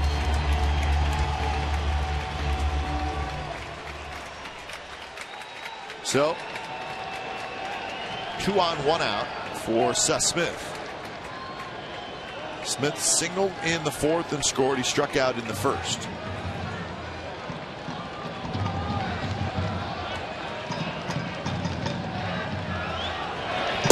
First pitch is in there for a strike. Seth Smith singled last inning, as you mentioned, but had a smaller hole to shoot for. With the infield 2nd and 1st kind of bunching together, found the hole. Now with Kendrick closer to 2nd with just 1 out, thinking about another play, so it opens up a bigger hole on the right side.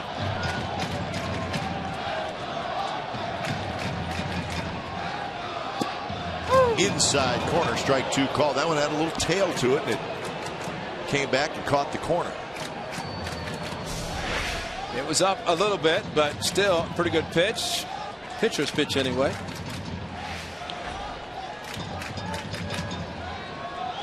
So Smith behind in the count 0-2 with Cespedes waiting in the on-deck circle.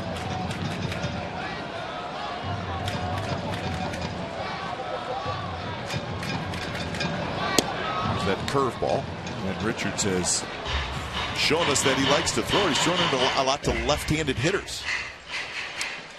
Well, if you watched Tommy Hanson last night, and Hanson throwing a lot of sliders, curveballs to left-handers, and backdoor down and in. And starting pitchers will watch the pitchers in front of them, just see how they pitch hitters. I'm sure Richards was doing it last night. 1-2 pitch is drilled toward right field. Hamilton going back into right center, and he makes the catch. Smith waited on that breaking ball, nicely hit it well, but Hamilton was able to get back there near the warning track. But every time a ball is hit like that, great swing by Seth Smith, and you're right, he waited for it, got the leg, the foot down, nice follow through, and just try to duplicate it tomorrow. That's all, because daytime versus nighttime, big difference. So 2 outs now, and here's Cespedes. Right in the middle of the action again tonight in the 4th inning. The booming double to right center. Tied the game at the time.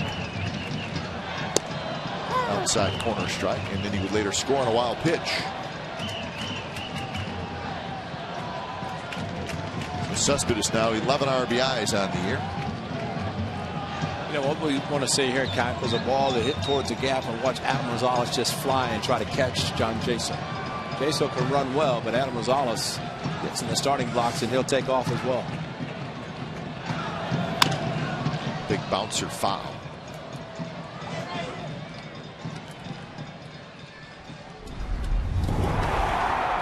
Cespedes did last night what he had done Sunday. This is against Ferreira. He thought he'd hit it out. It did not run to first, but enough with the ball off the wall to tie the game.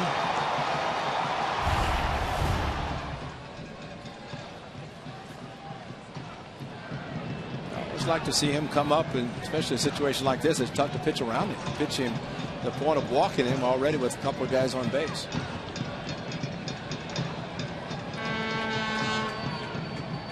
Going inside again, and he drills one left center field. That's hit well, and that one is off the wall, and Rosales is going to do exactly what Ray Fosse wanted. He's going to score. Cespedes to third with a triple. Oh, 2 outs. Rosales was on the move, so he scored easily. Jaso scores. Cespedes again. And that was an 0-2. Maybe let's set him up, try to push him off the plate to go back outside with a breaking ball.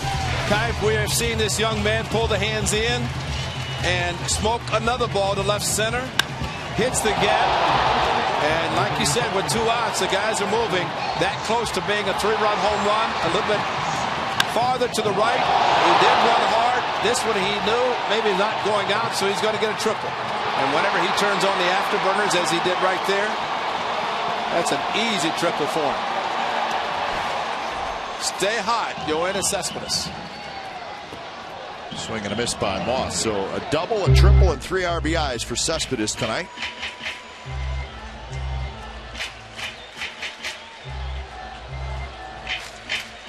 He's had a season's worth of big hits in the last 3 games. Isn't that amazing?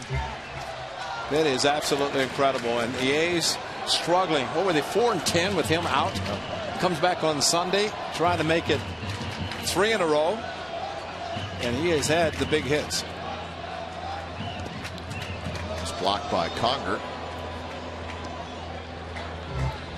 But Conger moved way inside. Great point to Jamaica. But then look at the hands. He pulled the hands in. Guys, when they try to do that and they're not successful, they snap their bat in half, and it's a little bloop to the shortstop. He pulled the hands in. The remarkable thing is how smart of a hitter he is to recognize a pitch inside, pull the hands in, and get the heavy, sweet part of the bat on the ball. 1-0 to Moss. Now 1-1. There's that breaking ball to a left-handed hitter again.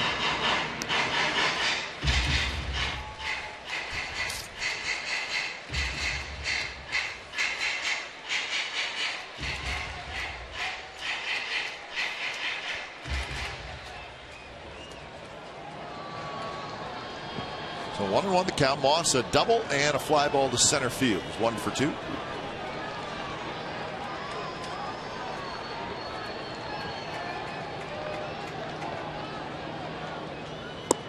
And he got him with the breaking ball to end the inning, but the A's score 3 times. 2 of them coming on the Cespedes triple. So the A's now with a 5-3 lead after 5.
In 4th game, it's 5-3, top of the 6th inning. Cespedes 3 RBIs, showing off tonight how talented he is. All right, time for a shutdown inning, Ray. I'm just going to keep saying it. Better. And hopefully at some point eventually it's going to happen, because you saw the ERA of the A's. That's not where it's normal there. I mean, and a lot of that is because they're getting runs. And I think the point was well taken about the Angels. The Angels scoring runs. It's the pitcher's not holding them. Yeah. And the offense can only score so much. And I think the Angels will score more runs. And guys get a little hot.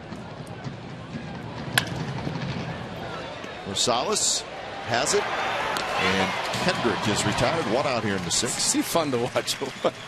MLB.com @bat is the #1 source for baseball everywhere you go. Available for iPhone, iPad, Android, and BlackBerry 10. Kite's got all those. @bat delivers baseball with audio, pitch tracking, stats, breaking news, and video highlights. MLB.tv premium subscribers can get premium features for free, and watch live out-of-market games. Visit OaklandAthletics.com for details, and you find out you're the American League Player of the Week by watching. You must, as Josh Donaldson found out when he was named the American League Player of the Week. Over breakfast. Yep. Hope it was a good breakfast. First pitch to Conger, breaking ball in for a strike. Good thing about Jared Parker tonight is the MLB logo and everything. Jared Parker is getting ground ball outs, except for that one. Conger lines one into the corner. Left that one up too much. Reddick picks it up quickly, guns a throw, and it makes a terrific throw, and Conger is just safe.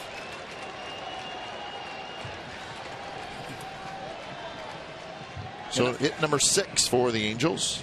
Can't take anything for granted. That looked like an easy double, but Josh Reddick turns what seems like an easy double into almost an out. Played it very nicely off the wall, bare hands, spun, perfect throw towards second, and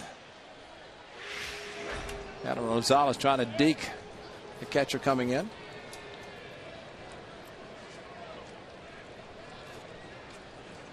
So here's Brendan Harris. The Angels trying to answer right back.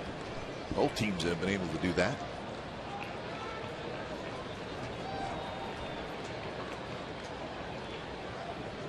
Harris, a ground out and a strikeout. In for a strike, off speed.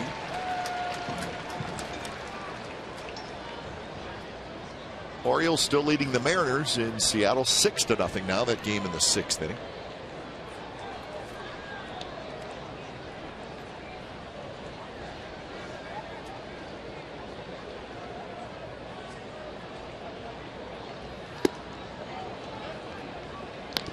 So for Parker, pitch number 84, so he's still got some throws left. Well, after what happened last night, I think your point, stay in there, make good pitches, give some innings, give the bullpen a chance to take a breather. And that one gets away from Norris. So Conger to third.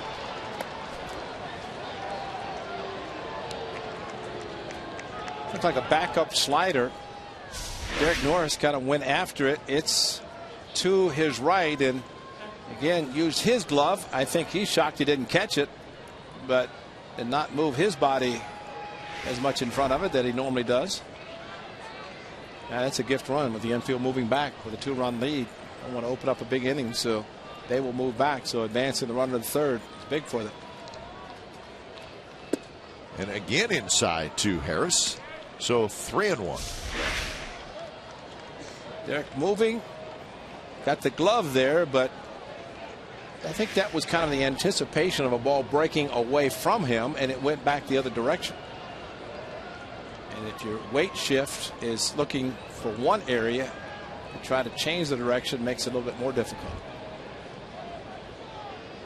3-1 pitch is bounced to Parker, and they're going to have Conger in a rundown. Norris running him back. Now Parker coming back the other way. And it eventually is Moss who puts the tag on Conger. Well, one thing about the Angels, Camp, we have seen it in Mike Scioscia's time managing. Go in contact, although that was not the infield in, and Conger went on contact. Should have known with the infield back, you wait till the ball gets past the pitcher. Too many throws, too many players, too many people involved. There's a pitcher, Jared Parker, involved again. Finally, they get the out. Now, in a perfect world, you want the pitcher out of there? Thank you. Pitcher runs at the runner, throws, gets out of the way. And the third baseman, Brandon Moss, came down. You got the catcher. You got so many guys. But so you, at that point, if he clears out, you have the shortstop, the third baseman, the catcher, and Moss ended up. So you have 4 guys. Right. There's enough people there. Don't need it. But from Conger's standpoint, with the infield back, there's only one guy, one place. If they hit, the batter hit to the pitcher, the only place he's not going to score. And he could have hesitated, taken a couple of steps. Parker would have looked him back and thrown to first. He'd still been in third. But he got the run down long enough to put Harris in scoring position. That's a good good news from his standpoint. 0-1 to Shuck. Shuck slices one foul. So this is what we're talking about. Now, right there, you're saying Parker should just get out of there. Yeah. But Rosales a little late getting there. So in that instance, maybe Parker sees nobody there. Right, he's looking there and he says, I got to get it. Yeah, and Parker did look now, and ideally once the throw went to Norris,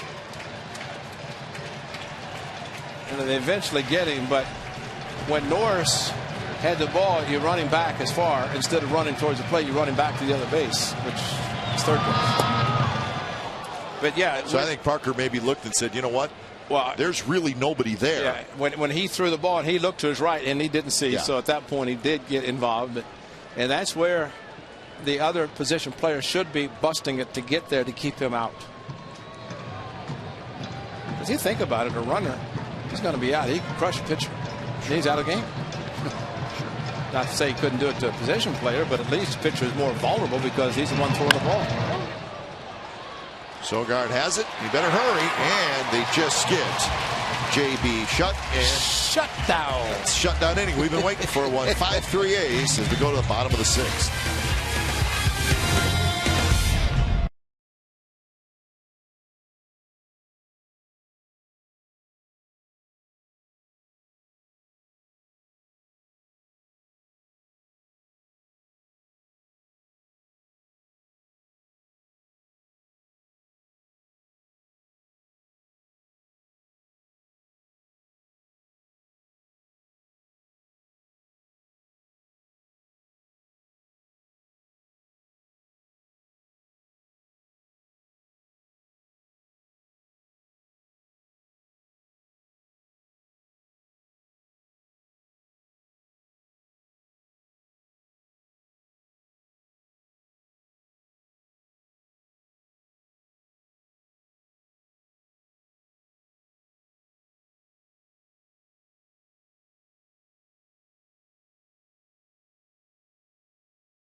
Tomorrow, the Sharks open up a best-of-7 series in Vancouver against the Canucks. Sharks defeated Vancouver in each of their 3 meetings this season. Coverage begins at 7 p.m. with Sharks pregame live. The home of Sharks hockey is Comcast Sportsnet California. So, Warriors leading their playoff series. In the NBA, the Sharks get their playoff series started tomorrow. Games 1 and 2, tomorrow and Friday, will be in Vancouver. You'll see all the games right here on Comcast Sportsnet California with Randy Hahn and Drew Remendo. So we'll root for the Sharks, just like root for the Warriors. Yeah, it's great to have so many successful teams in the Bay Area. There are a bunch here.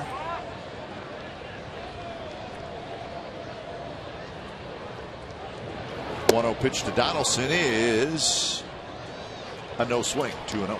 Okay, isn't there one constant with all those teams called Comcast Sportsnet? Yes, that's a great call. Bay Area or California, so I mean they're all coverage. Great coverage all the way around.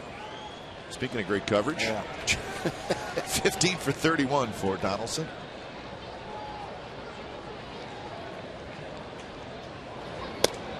Yeah, if you're a sports fan in the Bay Area, you have nothing to complain about. That's right. Both baseball teams are good.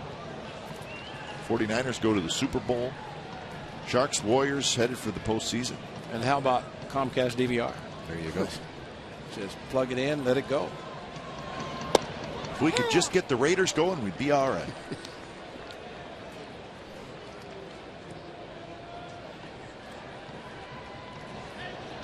3-1 to Donaldson. It'll be followed by Reddick and Norris.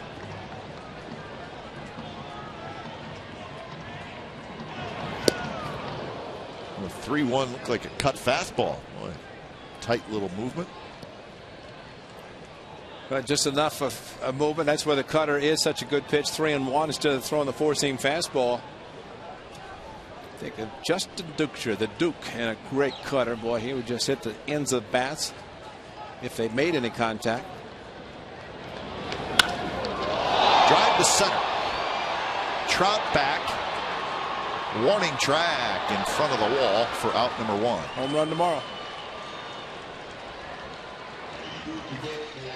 One thing that Josh Donaldson is doing is being aggressive, swinging aggressively, got the leg kick. I mean, he is so confident, and I still think, and Jose Bautista swing from the Blue Jays, the hard swing, but a controlled swing, discipline, knows the strike zone, and I think we're seeing that from Josh Donaldson, that he's not getting cheated when he does make contact.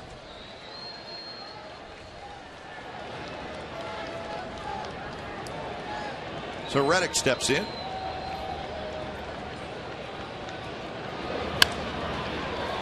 Reddick has hit a pair of fly balls to left field, so he's 0 for 2. Sometimes when you see a hitter start to hit the ball the other way a little bit, even if they're outs, that could be a good sign.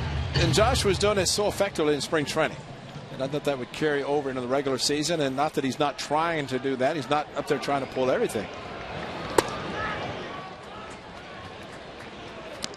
But still say, when you have the season that Reddick did last year with the 32 home runs, Gold Glove, put that bullseye on your back. You're not, no question. Not that he was under the radar that last year. He just had a great season, but pitchers know that he's a tough out.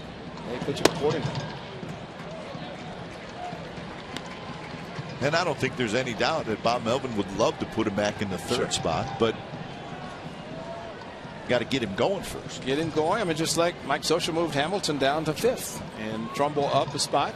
I mean, these guys, there's a lot that goes into selecting a lineup for the day based on who's pitching, how a hitter is hitting or not hitting. And, you know, you do all those things and you hope it works out.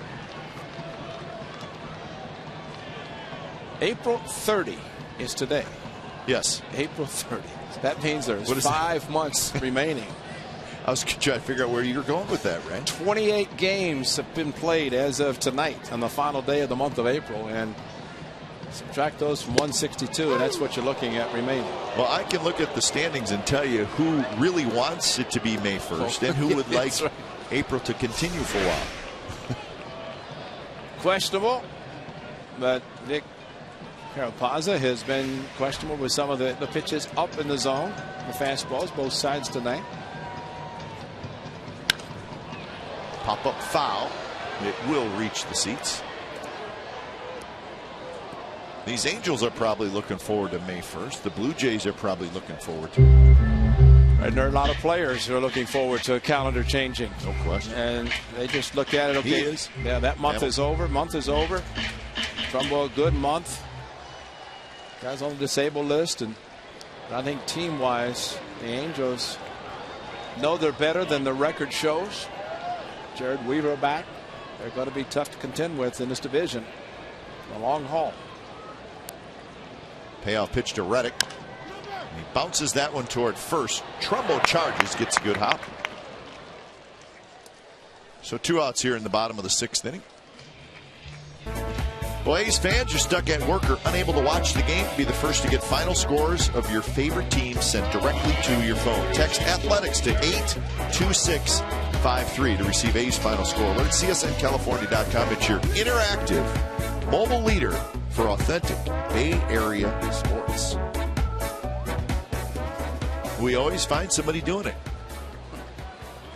He doesn't need an A's score alert because he's at the game. They call me Captain Obvious. Well, I was chuckling because I'm sure there were not scores on that phone. Think? No, I think. You got the great out-of-town scoreboard here. Yeah. Out-of-town scoreboard, and just Steve Vucinic started with Kelly Terrell in Texas, a visiting clubhouse manager. Vuce is doing it downstairs. Like you check your guns at the door. Well, you check your phones in Vuce's office. Really? Yeah. And he's got them stacked up. And, you know, it's too tempting. You want to get the work done. And you see the phone stacked up on the desk. You check them every once in a while. I'm guilty. Well, I mean, there's if you're working, what information you need to be getting. You don't do it here. We got all the information we need right behind us. Our great stat man, BI. Brilliant information. Brilliant information. Bountiful information.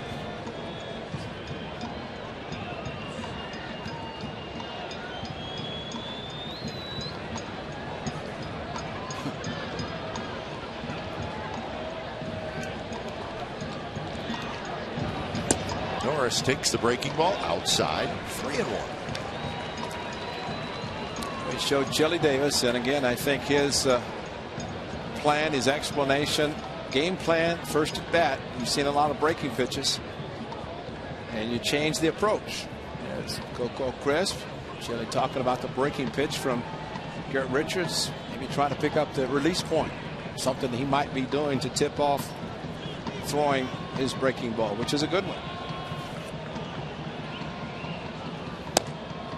Missed outside, so some very close pitches. Richards not happy on the mound. It's a 2-out walk. Norris has been on base all 3 times.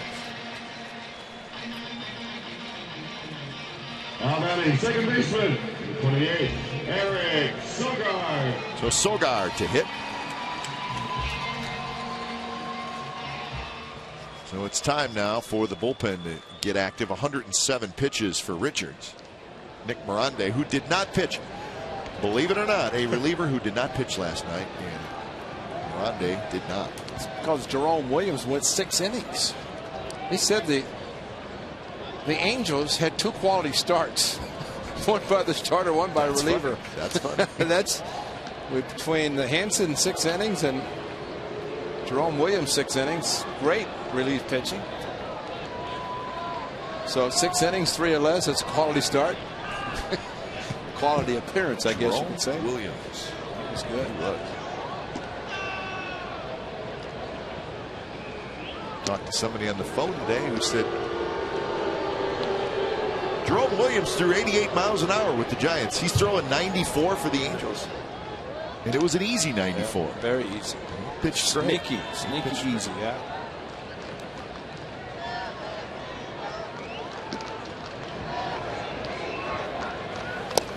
Sogard is 0 for 2 with a flyout and a ground out. Hitting at 224. So he'd like to see that average start to climb, get up over 250, and then go from there. But his defense has been great. He's 1,000, hitting 1,000 with defense.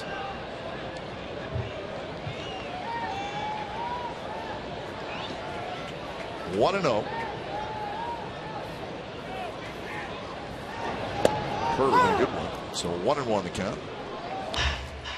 Well, we have seen Eric Sogard up the middle on Mike Trout. This is an unbelievable play with the speed of Trout, perfectly thrown to first base. And then how about this smash by Conger getting him? That's why they say forget about the offense up the middle, give me defense, and Sogard's proving that. Almost hit him 3-1 or make it 2-1 to Sogard. I think Garrett Richards may be getting tired. It else a lot of breaking balls in that. Yeah, puts a little more wear and tear on your arm. Well, in the discipline of the A's hitters too. You might get swing and misses on a good breaking ball, but if you don't, catcher has to block them, and it's going to take your pitch count deep. Well, Norris stole the base in the 3rd inning. Garrett Richards remembers that.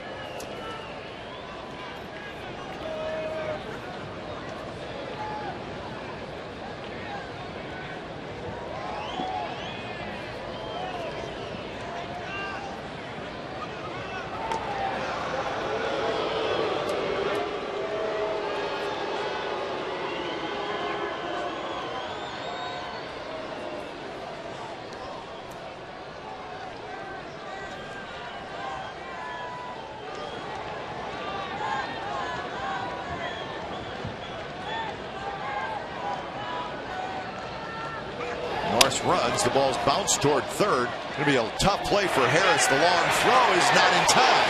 Going to third is Norris, and he's safe.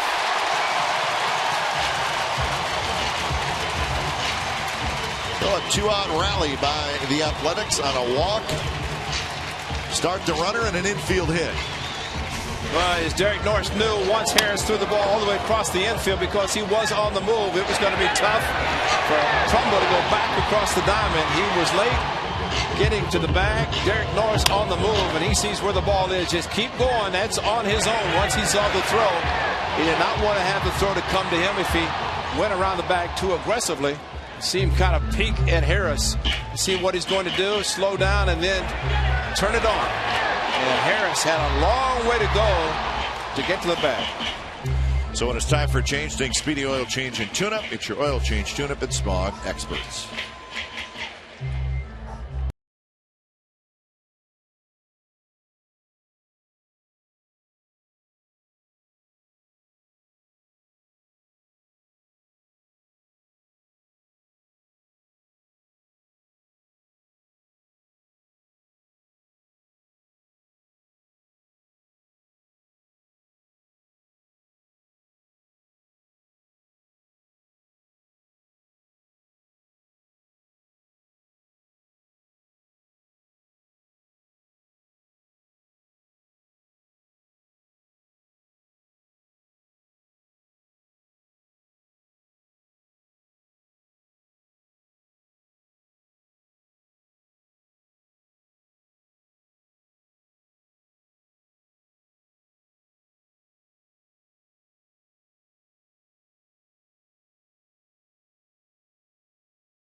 Comcast Sportsnet California is brought to you by Xfinity, home of the most live sports.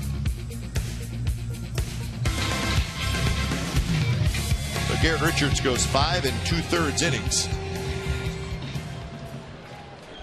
8 hits, 5 runs so far, and both the runners are his responsibility.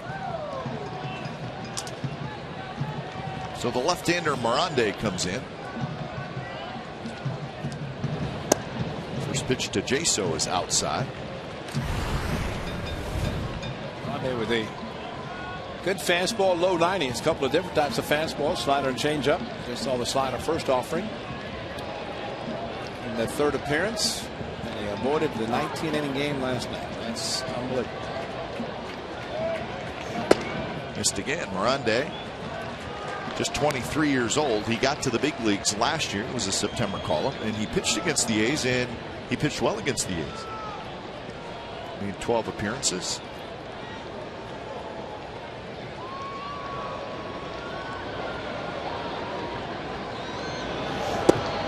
And now it's 3-0. He brought in to face a lefty with the righty in the on-deck circle. And it's 3-0.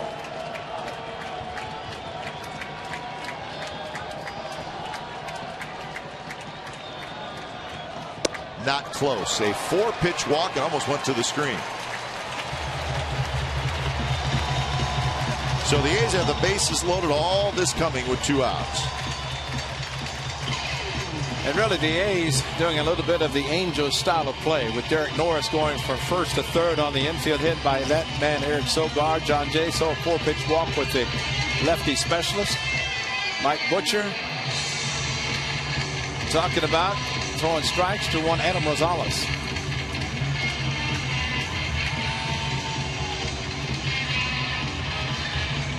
So 2 walks and an infield hit. That's the A's rally, and now they have a chance to add to their lead.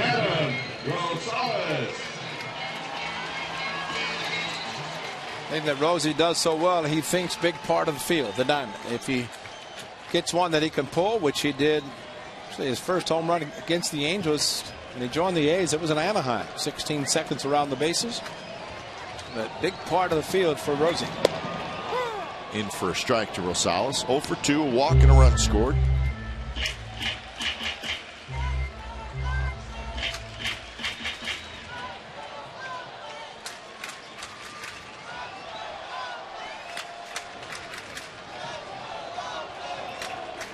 Rosales starting at shortstop tonight. Pitch is low. Quick throw to first, and it rolls away from Trumbo. So Norris thought about it.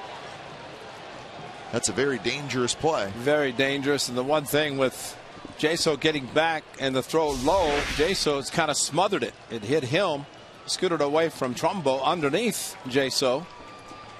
See, that's where you have to take the risk-reward equation into play. And yeah. Boy, oh boy. And I'm talking about the catcher. That's right. Making the inside 2-1. Morande not quite sure what's going right now, and the A's trying to take advantage of that. Well, the 3-0 pitch that Jaso walked on, similar that Conger had to go similarly to try to catch the ball, which he did. Barry Enright, the losing pitcher last night, starts to throw.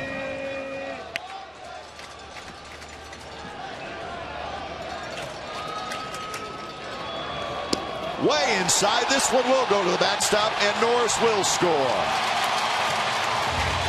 6-3 Athletics.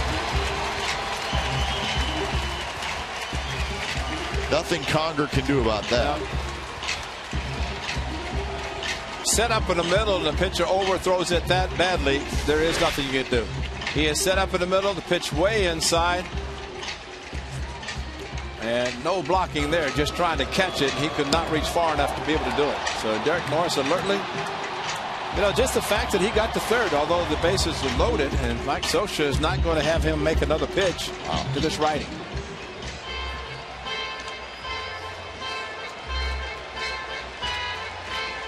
Well, a short outing and an ugly outing for Morande. Oh, you know what? It's the same hitter. It's the same hitter. He can't go out because Butcher already went out. And that's the first base umpire, Gary Cederstrom, saying Butcher's already gone out. He has to pitch. That's a good call, Ray. You're right. And now Bob Melvin, just a question of whether it was Scioscia crossing the line or something. That's going to be a question about that.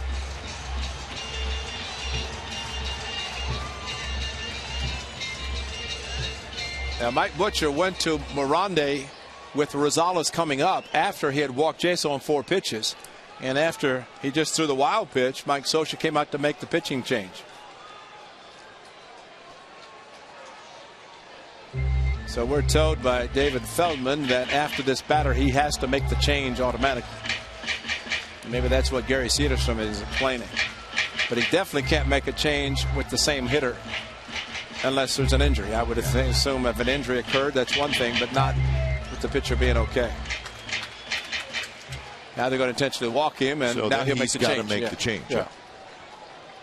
So I'd say it's a pretty good chance that Mike Scioscia does not want Morande to face Adam Rosales. He's going to bring the righty in to face Seth Smith.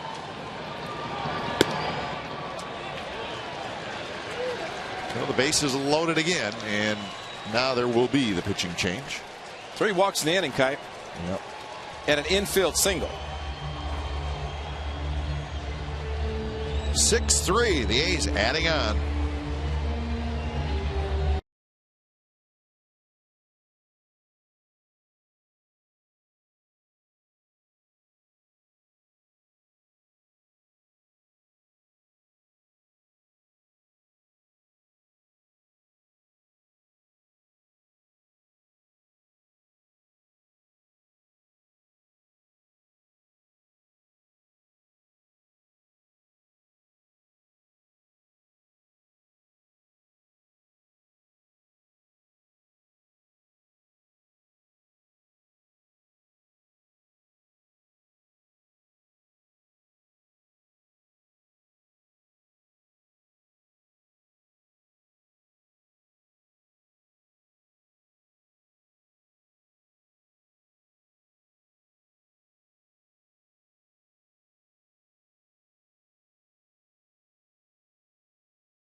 $2 Wednesday tickets are available in Plaza Outfield and Plaza Reserve sections for most Wednesday games this season while supplies last. Purchase tickets now for this popular promotion at the Coliseum box office by phone at 877-493-BALL or online at oaklandathletics.com/Bart. Take Bart, and you're there. Bart $2 Wednesdays with the A's.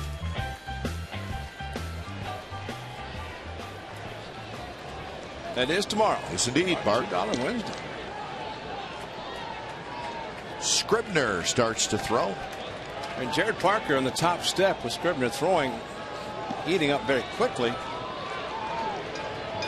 6 innings might be the end of the night. I don't know that Scribner will be throwing that hard. He might be getting some work in. After all, he's the only rested pitcher down there. Yeah, he's got a little bit in the tank. Barry Enright was the losing pitcher last night.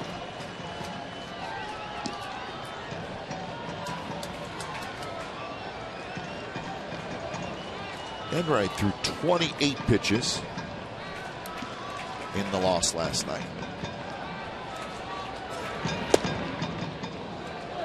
1-1 the count to Smith, who's 1 for 3. There's your runner, Sogard, Jaso, Rosales. A 2-out rally has.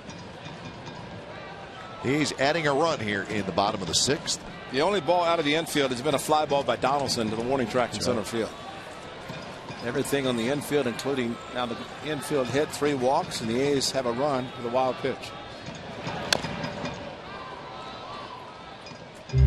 Crazy game. Okay, but I think one thing, you look at tonight, how the walks have factored in. Last inning, a walk. The A's scored 3 runs, a walk in this inning. Came around to score on a wild pitch. Last night, leadoff walk by Coco. He came around to score. That was in the 9th inning to tie. Walk in the middle of the 8th. Coco leading off walk on Sunday. 2-run home run by Seth Smith. So A's hitters have been patient, getting on base, getting the pitch counts up, and as a result, scoring a lot of runs via the walk. Almost hit Smith. Well, the A's continue to lead the major leagues in runs scored.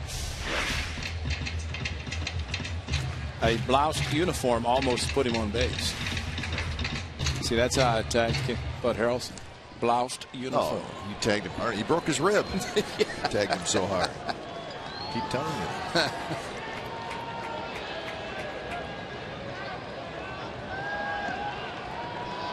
2-2 to Smith. 3-2 to Smith. I was saying the game is crazy. 2 outs, nobody on base. Everything's fine if you're the Angels in the dugout, and 5 batters later, you got an absolute mess on your hands. And you got the hottest hitter on the team in the last 3 games, the on-deck circle. So a pretty good spot for Seth Smith. And we'll see how much Conger and Enright pay attention to who's hitting the count and who's the on-deck circle.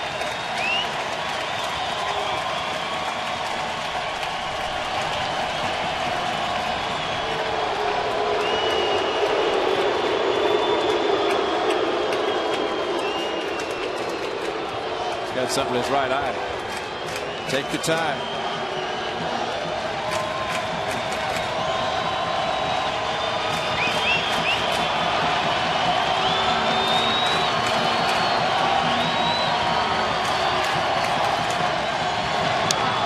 Good swing by Smith. He got a fastball.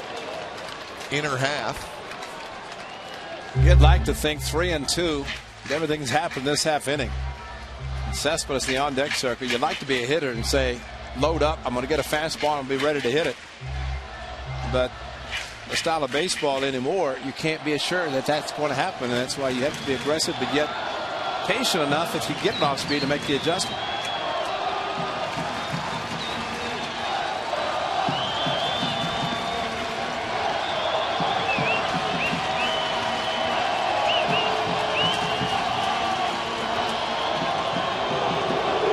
He can shake off that many pitches with a runner at second base. That must mean Conger's giving one sign as rapidly as he was shaking off signs.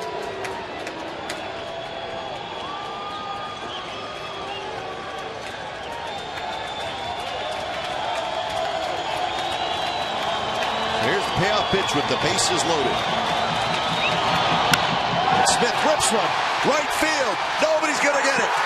1 run scores. 2 runs score. 3 runs score. 9-3 Athletics.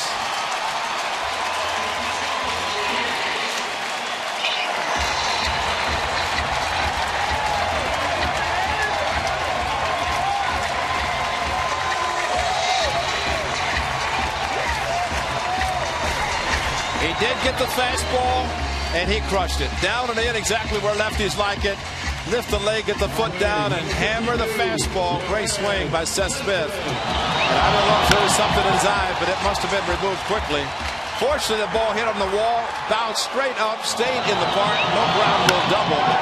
And all 3 able to score. 3 walks in the inning, have come around to score. And finally, the A's get a hit out of the infield, and it's a big one to clear the bases. So 4 spot for the A's, and they busted it open 9-3. 4 runs on 2 hits.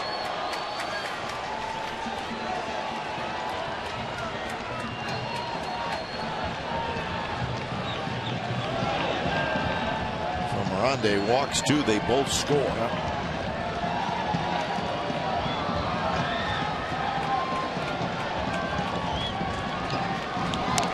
Cespedes fouls it and got a pretty good piece of conger.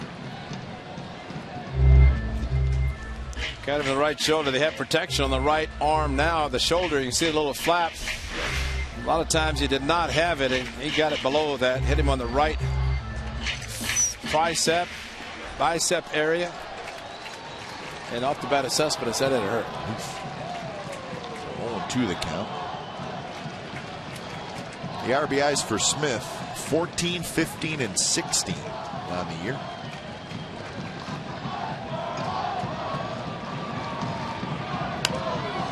Curveball popped up. Trumbo coming down the line. Trumbo makes the catch. Side retired. A's do damage. They score 4 times. We're headed to the 7th inning. 9-3 Athletics.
California is brought to you by Cache Creek Casino Resort. Cache Creek's great American Cash giveaway. Thousands of dollars every weekend. Visit CacheCreek.com for details. Oh, look at that, Pat. Wow. Does that look good? That looks good. Wow. Where's Chef Rodney when we need him? Chicken tenders, fries, good ketchup, maybe a little ranch. Take it. Scribner's ready. But Jared Parker goes back to the mound thanks to a 3-run bases clearing double by Seth Smith, a 4-run inning. But Wade Scribner was heating up, and then Jared Parker took the mound again. So 91 pitches. Maybe it's get ready just in case. Parker's first pitch to Eric Ibar is high.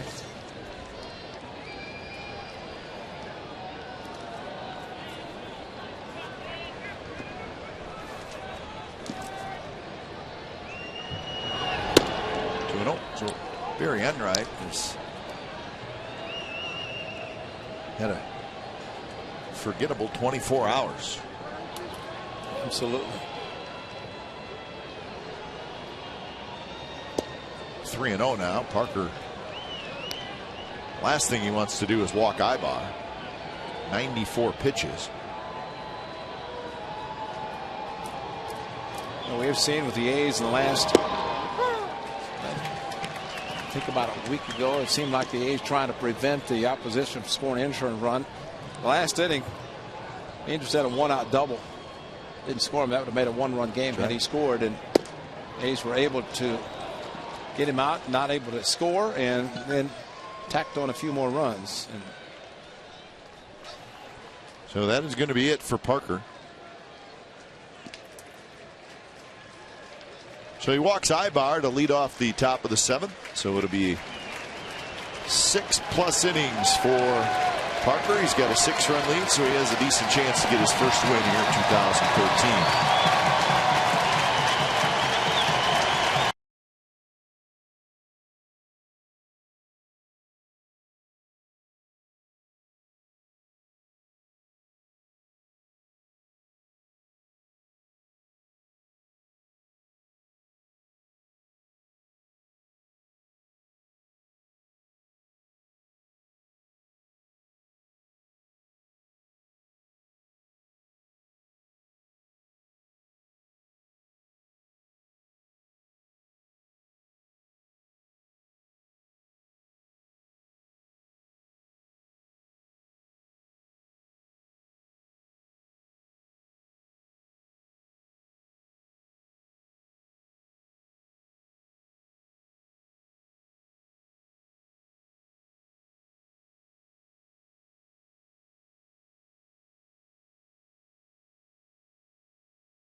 Nine to 3, the A's lead the Angels.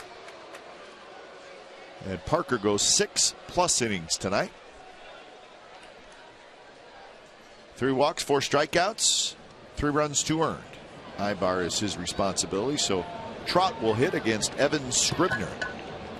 I got the perfect script for you, Ray. Is Scribner going the final 3 and getting a save and resting the bullpen? I agree. That's a great call, and let's book it. When it's time for a change, think Speedy Oil Change and Tune-Up, your oil change, tune-up, and smog experts. Well, his last game, which would be number 8, was the one he took for the team in St. Pete on the Friday night. Threw more pitches than ever thrown at any game at this level and was optioned at AAA. Brett Anderson could only pitch 1 inning, and the bullpen, starting with Scribner, had to make a lot of pitches. So he is back where he should be.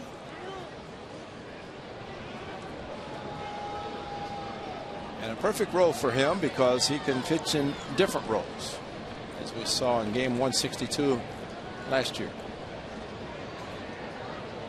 1-1 to Trout. Ibar runs. Throw to second base is not in time. Stolen base for Ibar. Remember, the injury Ibar had was his heel, and he hurt it on. It was the home opener for the Angels, first game of that series against the A's a couple weeks ago. He looks healthy running.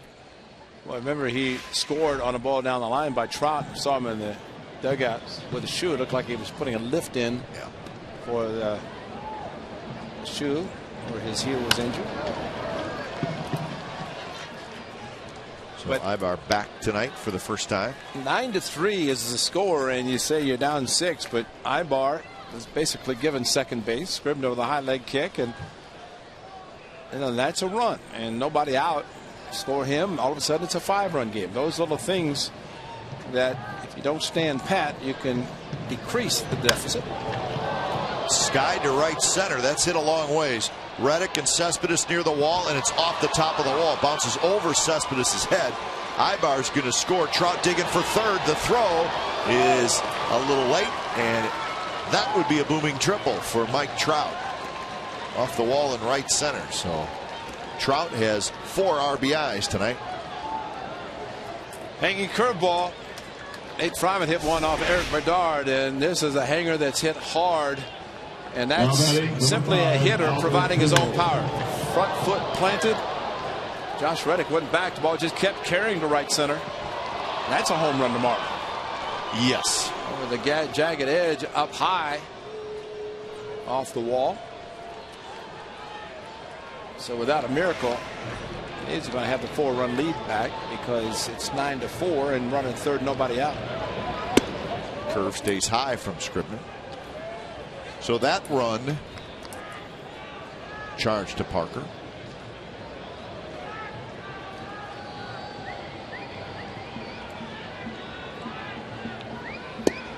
Pujols takes a little bit low.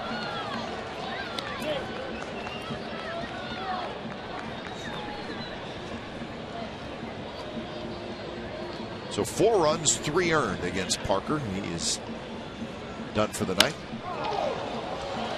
Nice play by Sogard. Straightens up, throws in time. Trout will trot home. So it's an RBI for Pujols. And now it's 9-5.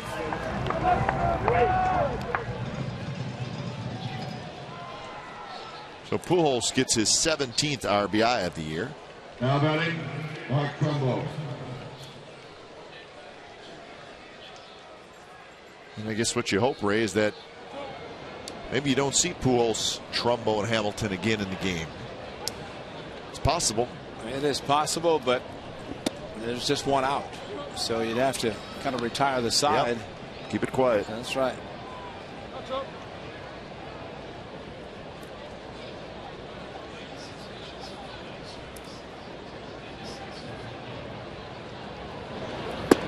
Fastball just a bit inside. Pretty close pitch. Trumbo is 0 for 2. Strikeout, ground out, and a walk.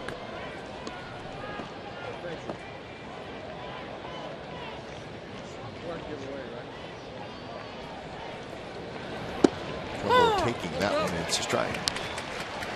We'll be with you tomorrow at 12:30 here on Comcast Sportsnet California for the series finale, homestand finale before a long road trip. Doolittle starts to throw. That one's hit deep, and it's hit a ton, and it's 9-6. He's a powerful young man, folks. So much for our script, okay? It's not working. No.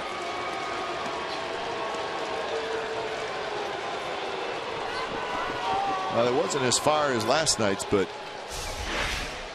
it was a blast. It's a 2-1 fastball up, and probably the location of the pitch prevented it from going farther. You knew it was gone. It was gone easily. It's just in an area where the fans could enjoy a souvenir, unlike the runway that he hit last night. So that quickly a 3 spot. So the A's 4 last inning. 3 of those walks made it a 6-run game, but so Doolittle, who only threw 4 pitches last night, has to loosen up quickly. The Scribner has faced 3 hitters, a triple, a ground out, and a homer.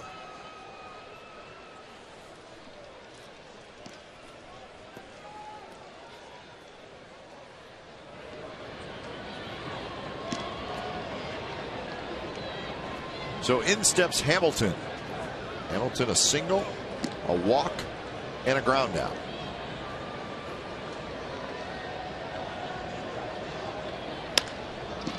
Swings at the first pitch. It was a breaking ball, and that's out number 2. See, Ray, I just don't think that's not the pitch you want to swing at first pitch, is it? But when you swing at 50% of the first pitches that you see, and I think the old saying goes, until kind of prove that you're going to hit certain pitches, you're going to keep getting certain pitches, and it's kind of league wide. You know, it might have been different for Josh Hamilton if he'd gone to the National League, because it's new league. I mean, scouting reports are scouting reports. I mean, it's going to follow you, but in thinking of the American League, based on what happened second half of last season, and what we've seen so far, he had great numbers. The series they played against the Rangers, he did very well against his former team. Angels and Rangers, as all the teams in the West will see each other 3-3. Big curve stays inside.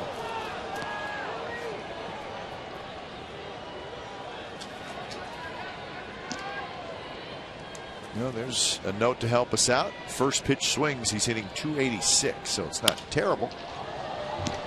Coming in is Cespedes, but he'll play it on a hop, and it's a hit for Kendrick.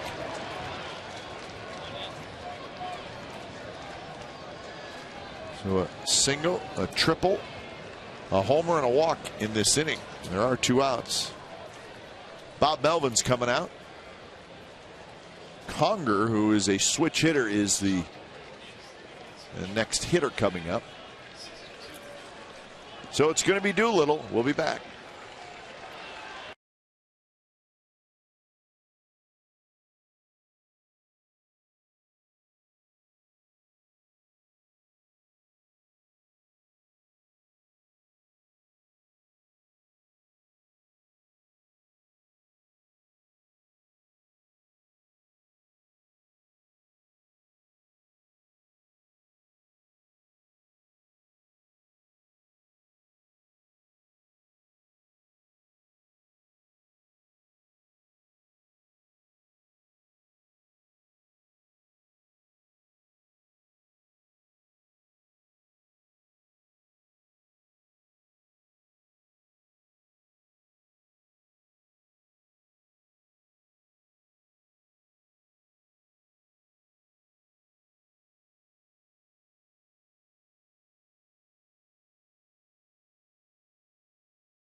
Is presented by authority of the Oakland Athletics and may not be reproduced or retransmitted in any form, and the accounts and descriptions of this game may not be disseminated without the express written consent of Athletics Investment Group, LLC. So the A's now leading 9-6. So the Angels have scored 3 times here in the 7th inning. So Doolittle comes in to face Hank Conger, who will now hit from the right side.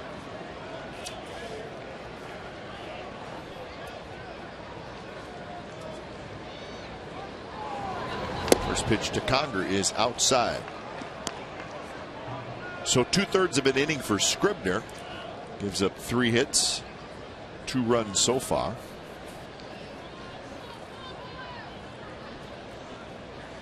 Each team with 9 hits. The A's have made a couple of errors. Angels have made 1. Fastball close but inside, and the count is 2-0. And both teams with shaky bullpen, at least through this part of the game, but A's bullpen has been very strong. Sean Doolittle trying to get the final out of this inning and see what happens the last 2. Missed again. 3-0.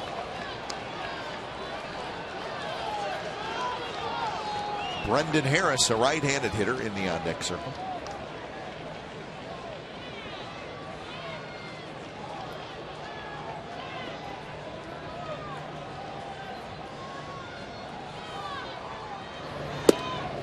right in there first try. Doolittle at 93 miles an hour. Going to get a chance to do the same thing. He's thrown 4 pitches, 4 fastballs. They get 5 pitches, 5 fastballs, we think. Good one there. Got in on Conger a little bit. So the count is full. Kendrick will take off at first. Outfield straight away.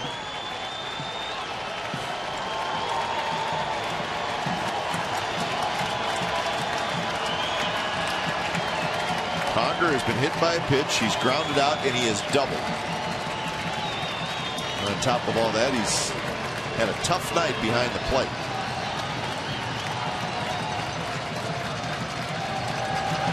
Runner goes and he swings at a high fastball, side, retired. That makes a tough night. Ooh. 3 runs, 3 hits for the Angels. 7th inning stretch. It's the A's 9 and the Angels 6.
Well, a war of words between the 2 head coaches. That always spices it up. Wow. What do you think happened? I don't know, but I want to find out. I'm going to watch that. Mark Jackson and George Carl. Bottom of the 7th inning, and Barry Enright is out there. First pitch to Moss is fouled back.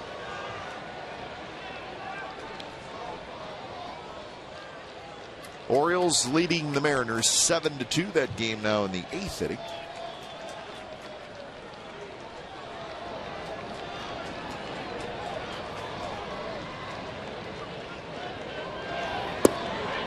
Mentioned earlier that the Texas Rangers won. They beat the White Sox 10-6. White Sox were winning that game, but the Rangers had a 6-run 6th inning. Home runs from Beltre, Cruz, and Baker. Inside.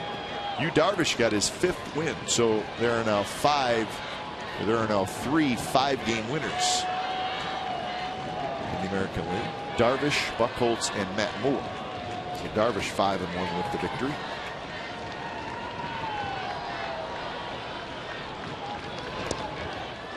In the dirt again, 3-1. So the Rangers are now 17-9. And they're off to a very nice start. Without 3 very good players. About that. I said they had a good farm system. They had a good team even without some of the guys that they had playing very well last year.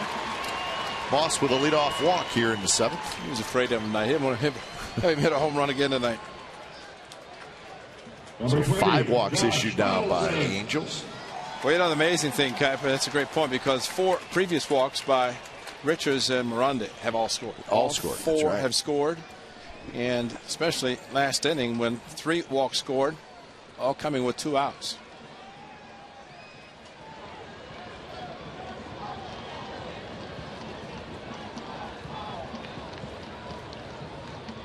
Donaldson looking for his first hit. A breaking ball. That's in first strike. 0-1. Donaldson a strikeout. A pop out to short. A fly ball to center. The fly ball to center he hit well.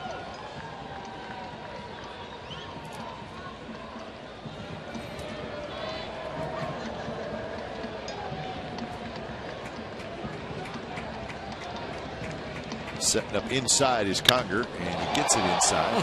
Donaldson. Every time Conger has gone inside, there's been a bullet hit. Brandon Harris got to be at third base. Said, "What are you doing, trying to get me killed down here?" But if you're going to pitch in, you have to be able to pitch in. And pitching in is not necessarily to throw a strike. It's to get it off the plate and maybe use it as a setup for another pitch to come. 1-2 now to Donaldson. Reddick will be next, bottom of the 7th inning. A's with 2 in the 4th, 3 in the 5th, 4 in the 6th for all of their runs. They were held scoreless in the first 3 innings.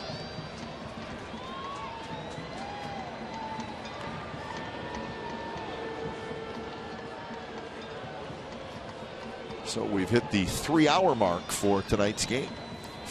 Closing in on last night, 6 hours and 32 minutes was the TOG last night, time of game.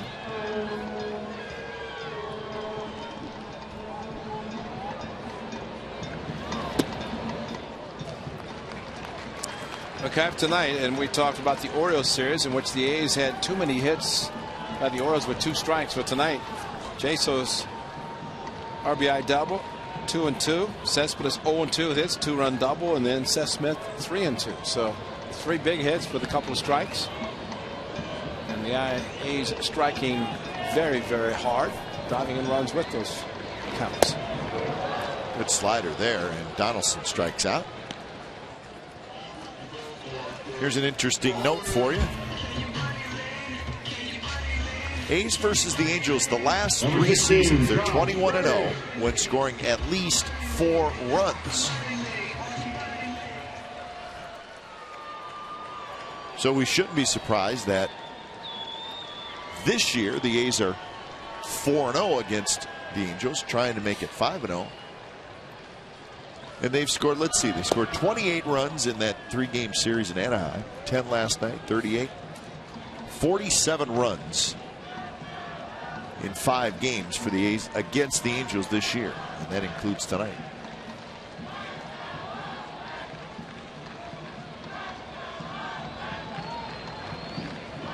Reddick, a couple fly balls to left and a grounder to first, so he's 0 for 3.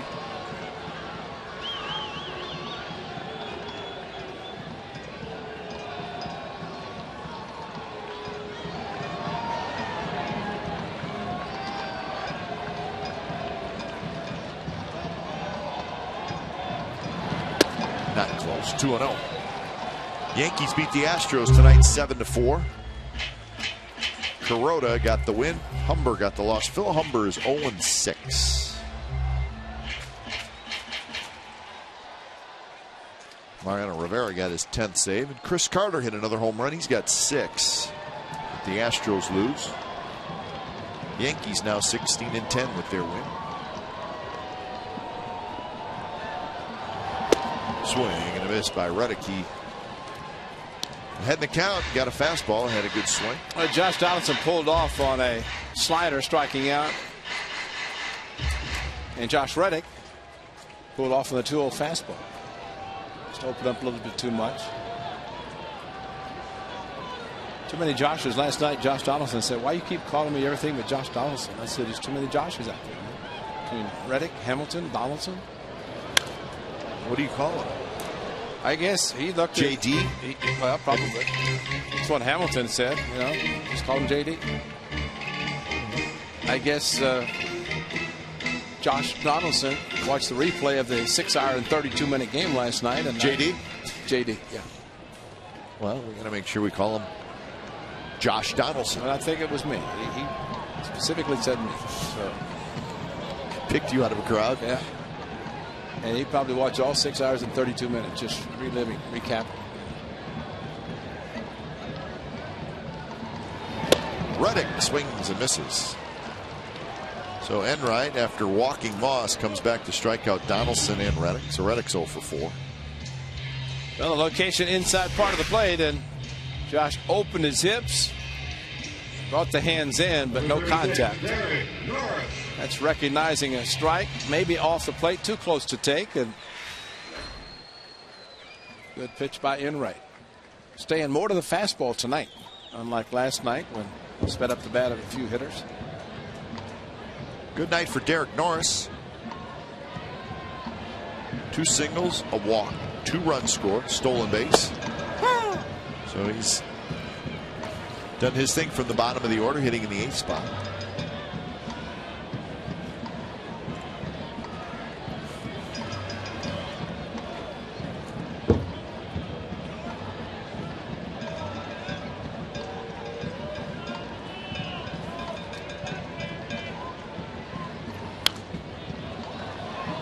Norris's on-base percentage, which is .450, and it's in the very early parts of the season, but that's still very high. And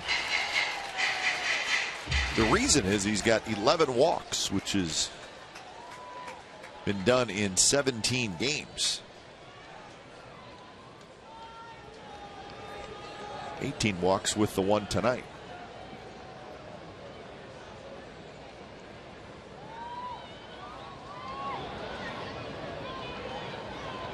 Behind in the count here, 0-2.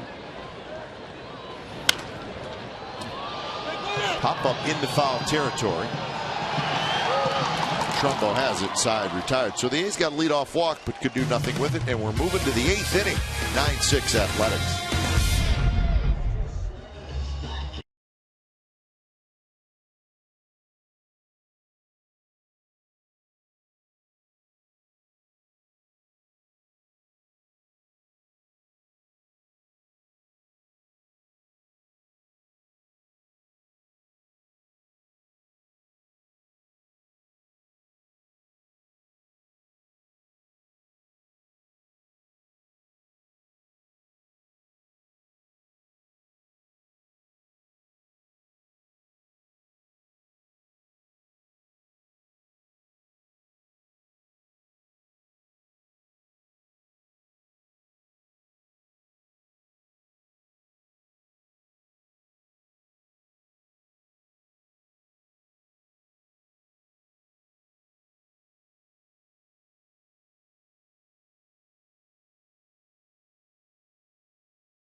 Saturday, May the 18th, this special Star Trek Into Darkness themed show presented by Xfinity begins after the A's play the Royals at O.Co Coliseum. Bring the family and your picnic blankets and enjoy the show from the outfield grass. On-field capacity is limited.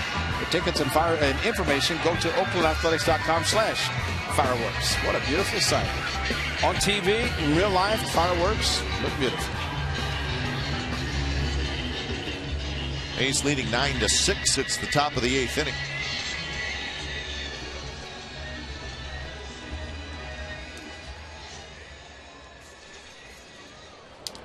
So Brendan Harris to step in to hit against Doolittle. He'll be followed by Shuck and Ibar. Looks like Chris Iannetta has come out into the on-deck circle.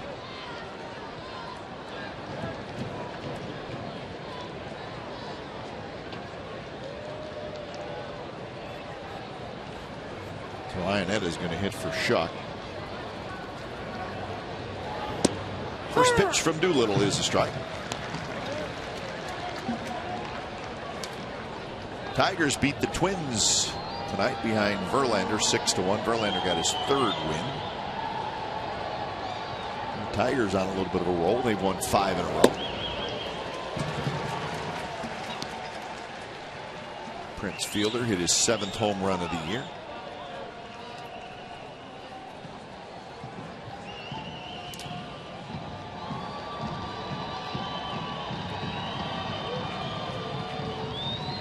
Oh, 2 to Brendan Harris. Right side picked up by Moss, and that's out number 1.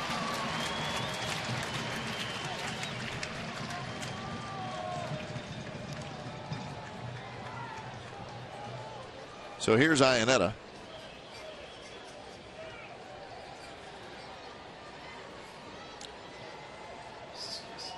So Iannetta hitting for Shuck. Shuck was 2 for 3, scored a couple of runs. Batting for Shuck.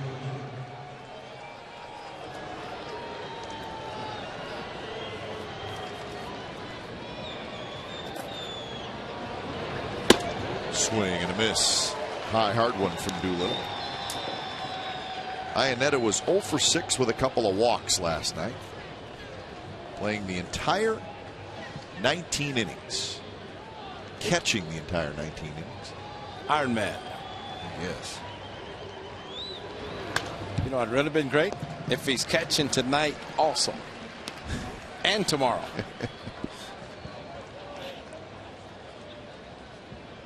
And after all, a little cold tub. He's fine. Hot and cold.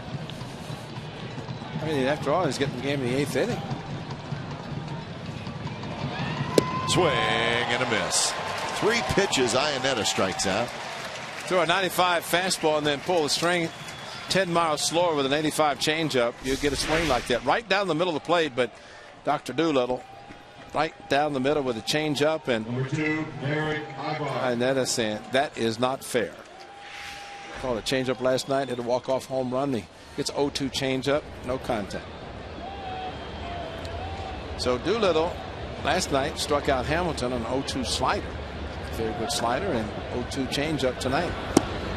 So around the league, they are noticing scouting reports saying don't just look fastball, because Sean Doolittle, the former first baseman, now is throwing a few other pitches. And by the way, Kai, Trout, Pujols, and Trumbo will hit again. Yeah, I'm afraid of that.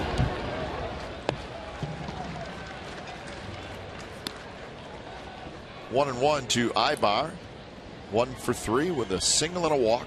Couple of runs scored for Ibar, back from the disabled list. Kendrick base hit after Trumbo homer, then a ground out by Hamilton, but the Kendrick base hit kind of messed up everything, because that got an extra runner on base, which means the possibility, well, at least no matter what happens to Ibar, Trout, Pujols, and Trumbo will hit. And then Hamilton follows. So middle 4. Remember, Balfour pitched 2 innings last night. 31 pitches for Balfour. Cook threw 11 pitches last night. And he was pitching in back-to-back games. Of course, Blevins 3 consecutive games.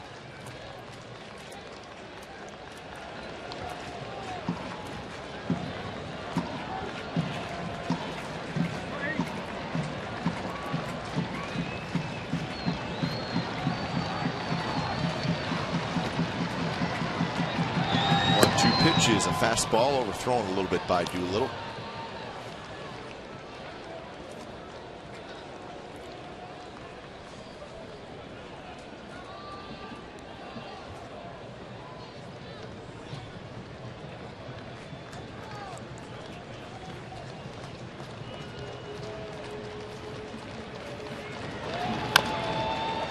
over Doolittle's head. Rosales charges, throws in time. Nice play by Adam Rosales. 3 up, 3 down inning for Sean Doolittle. Bottom of the 8th coming up. 9-6 Athletics.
Game summer. It's brought to you by your local Toyota dealers. 5th inning.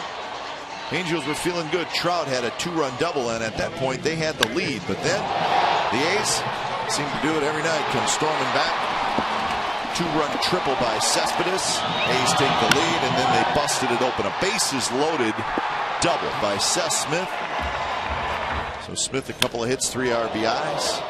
That was part of a 4-run 6th inning, and they needed it because Angels came back with 3 in the 7th.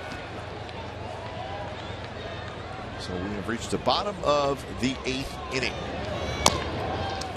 And so much for Graham Balfour throwing 2 innings last night. He's getting loose. Totals.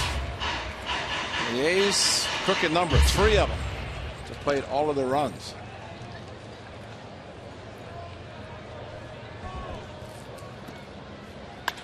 Sogard slaps one to center field for a hit. So leadoff single for Sogard, and now you hit the top of the order in Jaso. New left fielder is Scott Cousins. So Cousins comes in the game after Chuck was pinch hit for. Nice easy swing on the curveball by Eric Sogard, right back up the middle. You try to pull, you roll over, hit a ground ball. Sogi stayed on it. Exactly what you want to see from a hitter, the type of hitter that Eric Sogard has become. So here's Jaso in the dirt. Is that Grant Balfour? Yes, it is.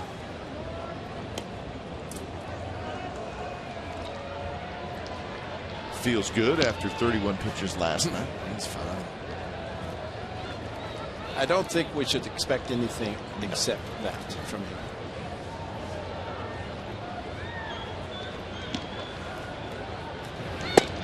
Strike outside corner to Jaso. Jaso scored a couple runs out of the leadoff spot tonight. Also knocked in a run with a bloop double.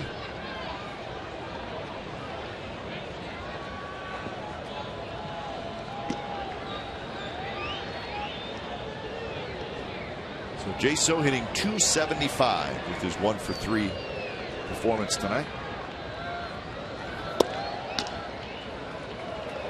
The Royals beat the Rays tonight 8-2. Shields getting the win, Cobb getting the loss. That was a big matchup of James Shields against his former team. Traded to the Royals. Big game, James Shields. Gave up a couple of earned runs in 7 innings with 7 strikeouts, did Shields. So he's 2-2 now for Kansas City. Royals are 14-10 on the season.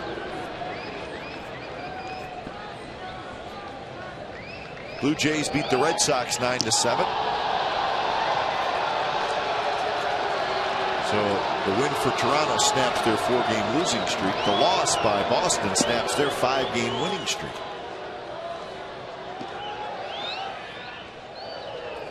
The Red Sox still have the best record in baseball at 18-8.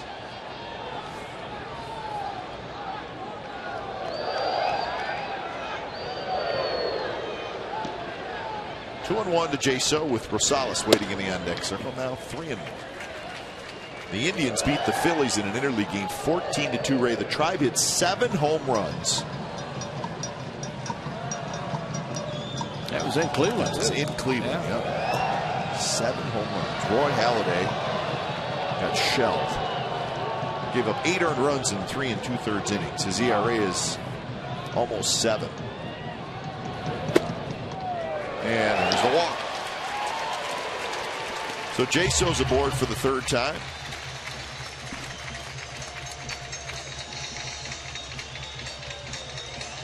So 6 walks now for Angels pitchers, and here comes Mike Scioscia.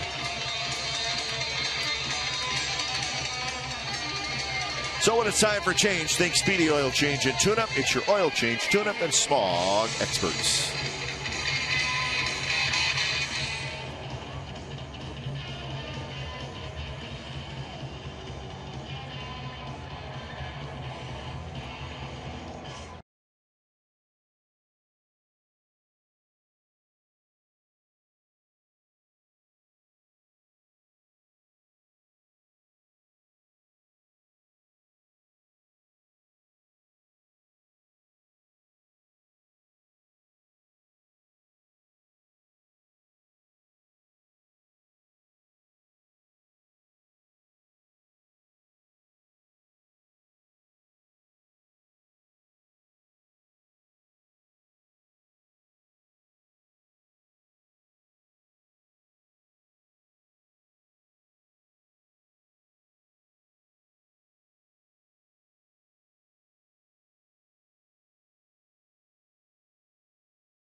He's trying to add on, and you know, the way this series has gone, all the runs being scored may not be a bad idea. They do have a 9-6 lead.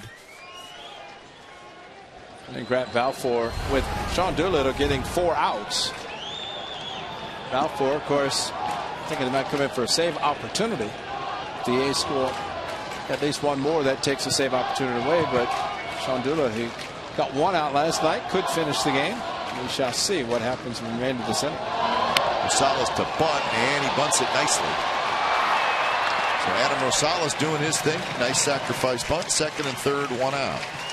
Well, what a great bunt by Adam Rosales, because the third baseman broke in, and once that happened, there was only one play, and that was to get Rosales at first. Dead the ball, and you see Harris breaking in, so that's the only play right there. First base.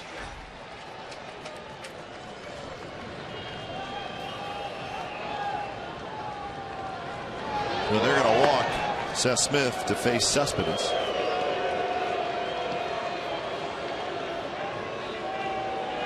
So intentional walk, but it will be the 7th walk of the game by Angels pitchers.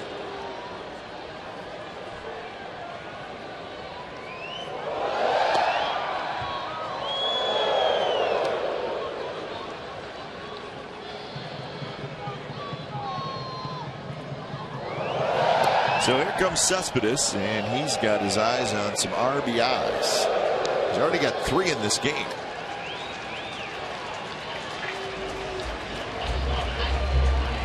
Now batting, number 52, Yoenis. Sogard, Jaso, and Smith are the runners.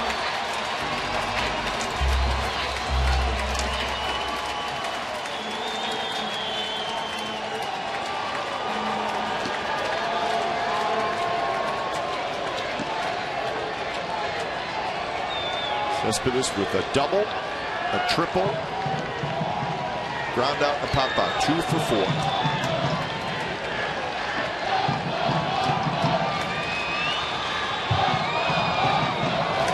Curve drops in for a strike from Dane De La Rosa.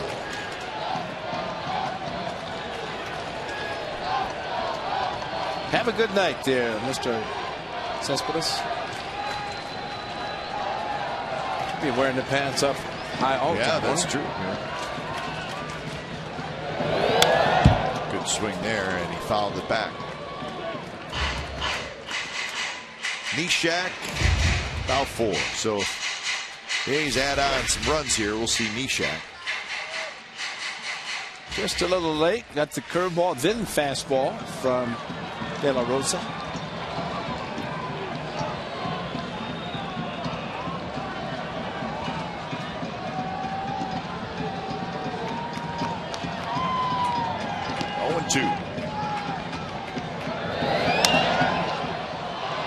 Little flare to right. Hamilton got it. Sogard is tagging. He's going to try it. The throw is just a shade late.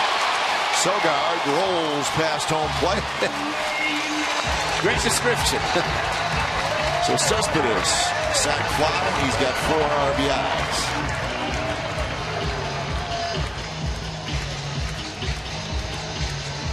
So Hamilton has a pretty good arm in right field. Number 37, Brandon Moss. Longest back-to-back games in Oakland A's history. 323 tonight, 632 last night.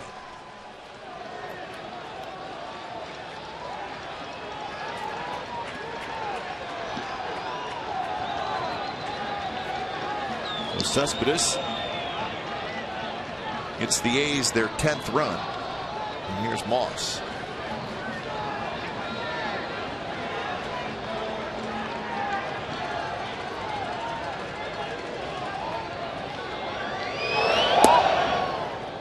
Moss a double, fly ball to center field, a strikeout and a walk. 1 for 3.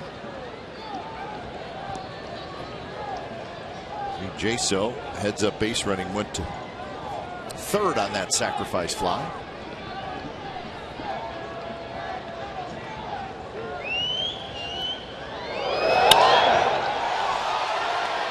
Trout to his left. He's got it. Side retired.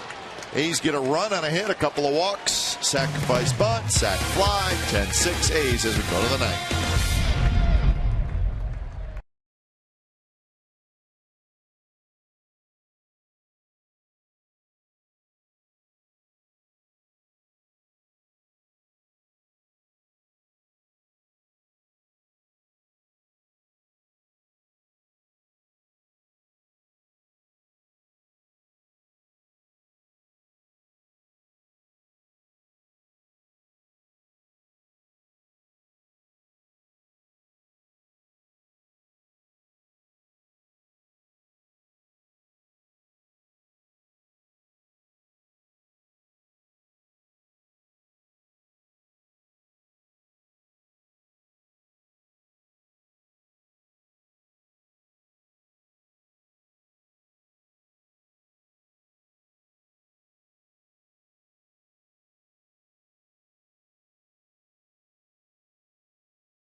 AT&T Universe Rewind.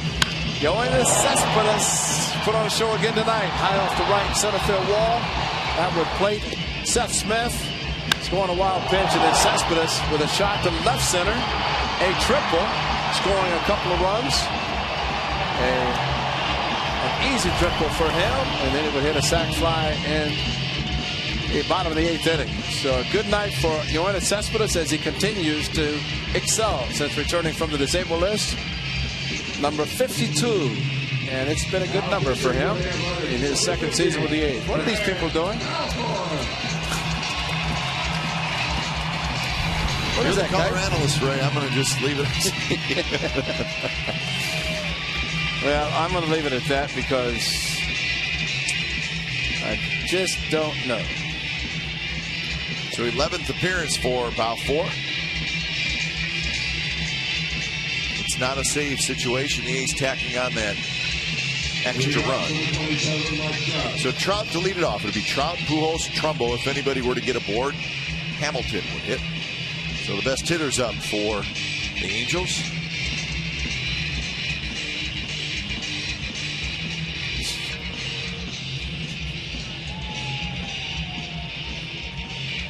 Hurry up and have this inning start so they can stop the music. What?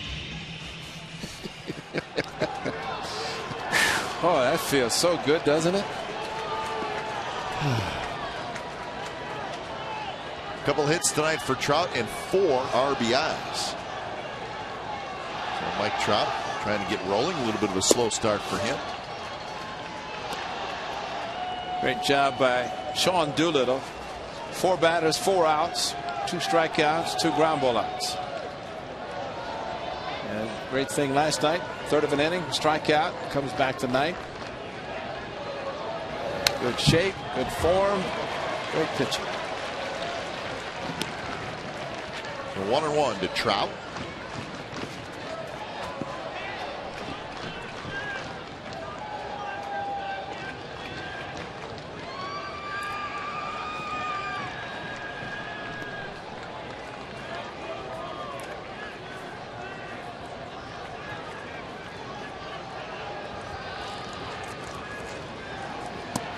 Breaking ball, and Trout lays off. Hey, congratulations tonight, Ray, to Tim Hudson. Number 200? Yeah, you got it. What? You got it. Not only did he pitch well and he got the win, he hit a home run tonight, and he hit it off Gio Gonzalez. Oh. So Tim Hudson outdueled Gonzalez, and It's about the 3rd opportunity for Huddy, wasn't it? At think least so, 3, yeah. something like that. He wondered if there was going to be a Tim Wakefield attempt that takes too long. 8-1 was the final in that game. So congratulations Yeah. to Tim Hudson. 92 of those 200 wins came with the Oakland Athletics. So he was great here, and he's been great with the Braves. Still wearing the familiar number 15, which he wore here, and almost hit a home run in his major league debut down in San Diego against the Padres. Double. Number 5, Albert Pujols. Really is outside. I think the height was there, but looked like his outside. Brought back by Derek Norris, but off the plate.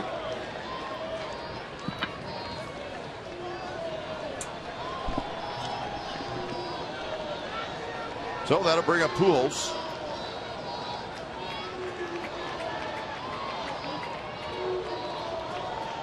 Pujols is 0 for 4. He had an RBI ground out in the 7th inning. Takes the pitch inside.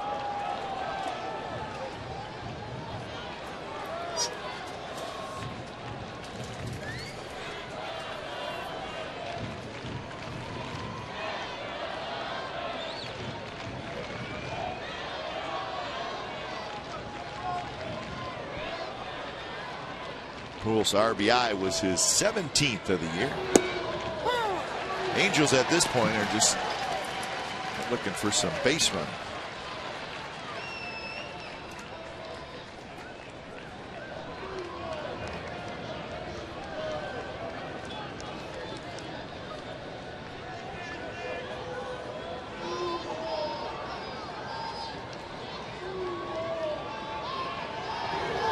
Swing and a miss on a breaking ball, 1-2. It hung up there a little bit. The Pujols swung through it. enough of an off-speed pitch, was able to get the power for Pujols. This time, not. I mean, last time when he hit the home run off Neshek, he just kind of lifted his heel, but in the pitch from Balfour, actually lifted the front foot. Oh, good curveball. Balfour thought it was a strike. He walks down toward home plate, looks in the direction of Vic Carapazza. Very close. 2-strike approach. Pujols does not lift his foot, so I think that's the case last night against Neshek. Hit a 2-strike slider, a hanger, and he's a powerful hitter.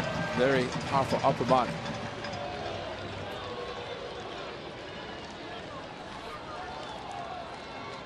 Pujols with 479 career home runs.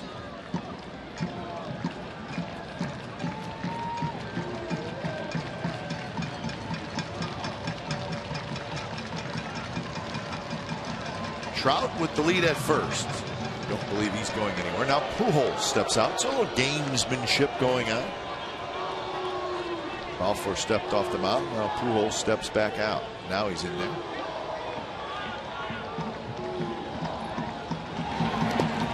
Blocked by Norris.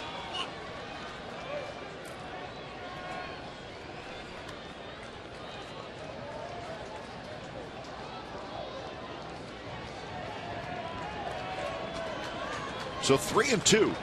Not want to put anybody else on. Remember, Trumbo and Hamilton to follow.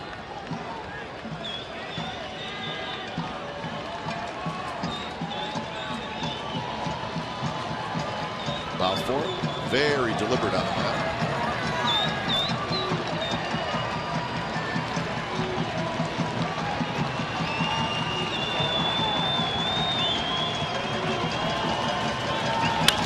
That one's driven center field. Cespedes into right center, and he's got it at the warning track.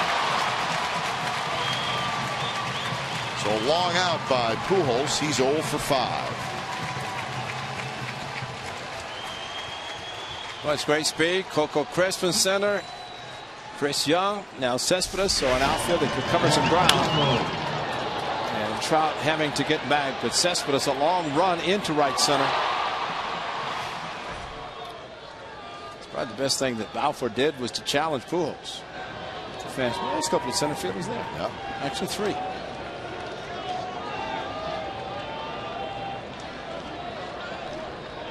So 1 out here in the 9th inning. A's 2 outs away from win number 16 on the year.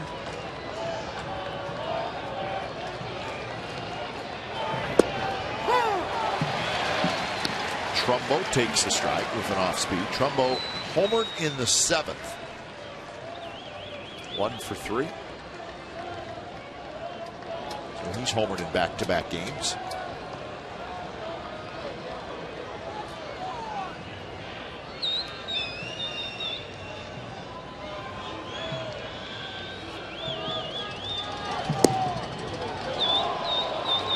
Balfour. He likes his breaking ball tonight. Like to see it get called for a strike a little bit more. That one close.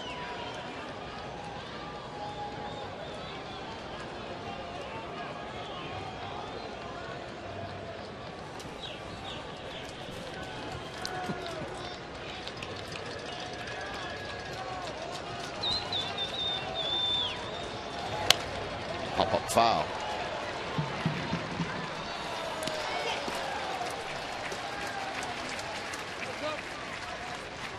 So 1-2.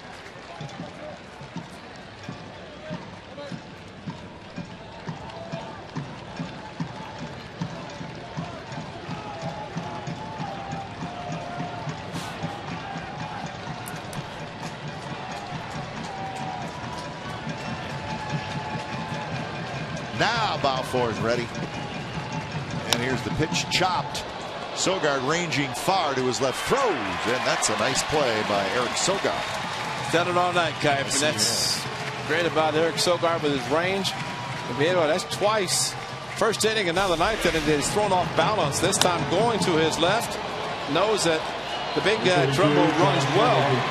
Got rid of it quickly. Watch out quickly also. Brandon Moss gets off the bag. He does not want a collision. Catch it, get off the bag. A nice play by Eric Sogard. Outfield grass, little flip accurately to Brandon Moss for the second out.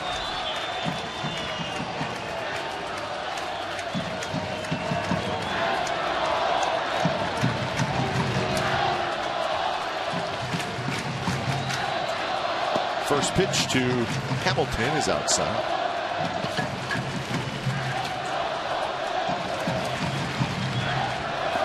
Hamilton tonight singled in his first at bat, then he walked, and since then he has grounded out twice.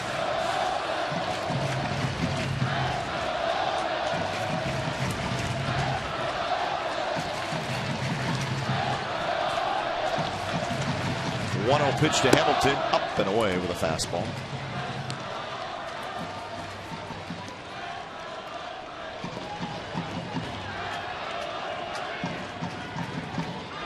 The average at 206 for Hamilton.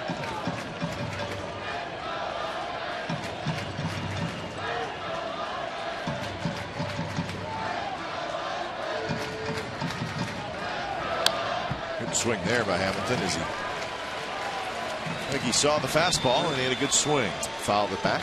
You know what happens with an everyday player? You get a lot of at bats and you struggle out of the gate. It takes a while to catch up. Question. As far as the number of plate appearances that you have. Josh Reddick going through that. Yeah. And the more you play throughout the season, you have to really put together a run of multi-hit games to be able to bump your average. It could take you a month. Yeah. Maybe longer.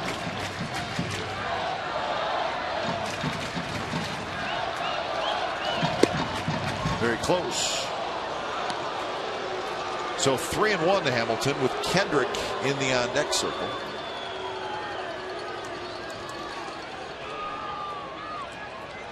Ten to 6, the A's lead. So scored 10 runs last night, 10 runs again tonight. The A's just continue to pile on with the runs.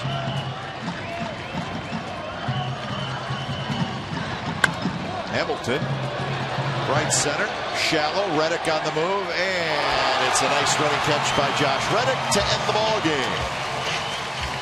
So the A's continue to dominate the Angels. They're now 5-0 against the Angels so far in 2013, and they win tonight by a final score of 10 to 6. So all kinds of offense, and the bullpen does a pretty good job again for the Athletics. A's 10. Angels 6. You've been watching Oakland A's baseball on Comcast Sportsnet California. Don't go away. A's postgame live with Jim Kozimor and Shooty Babbitt starts right now.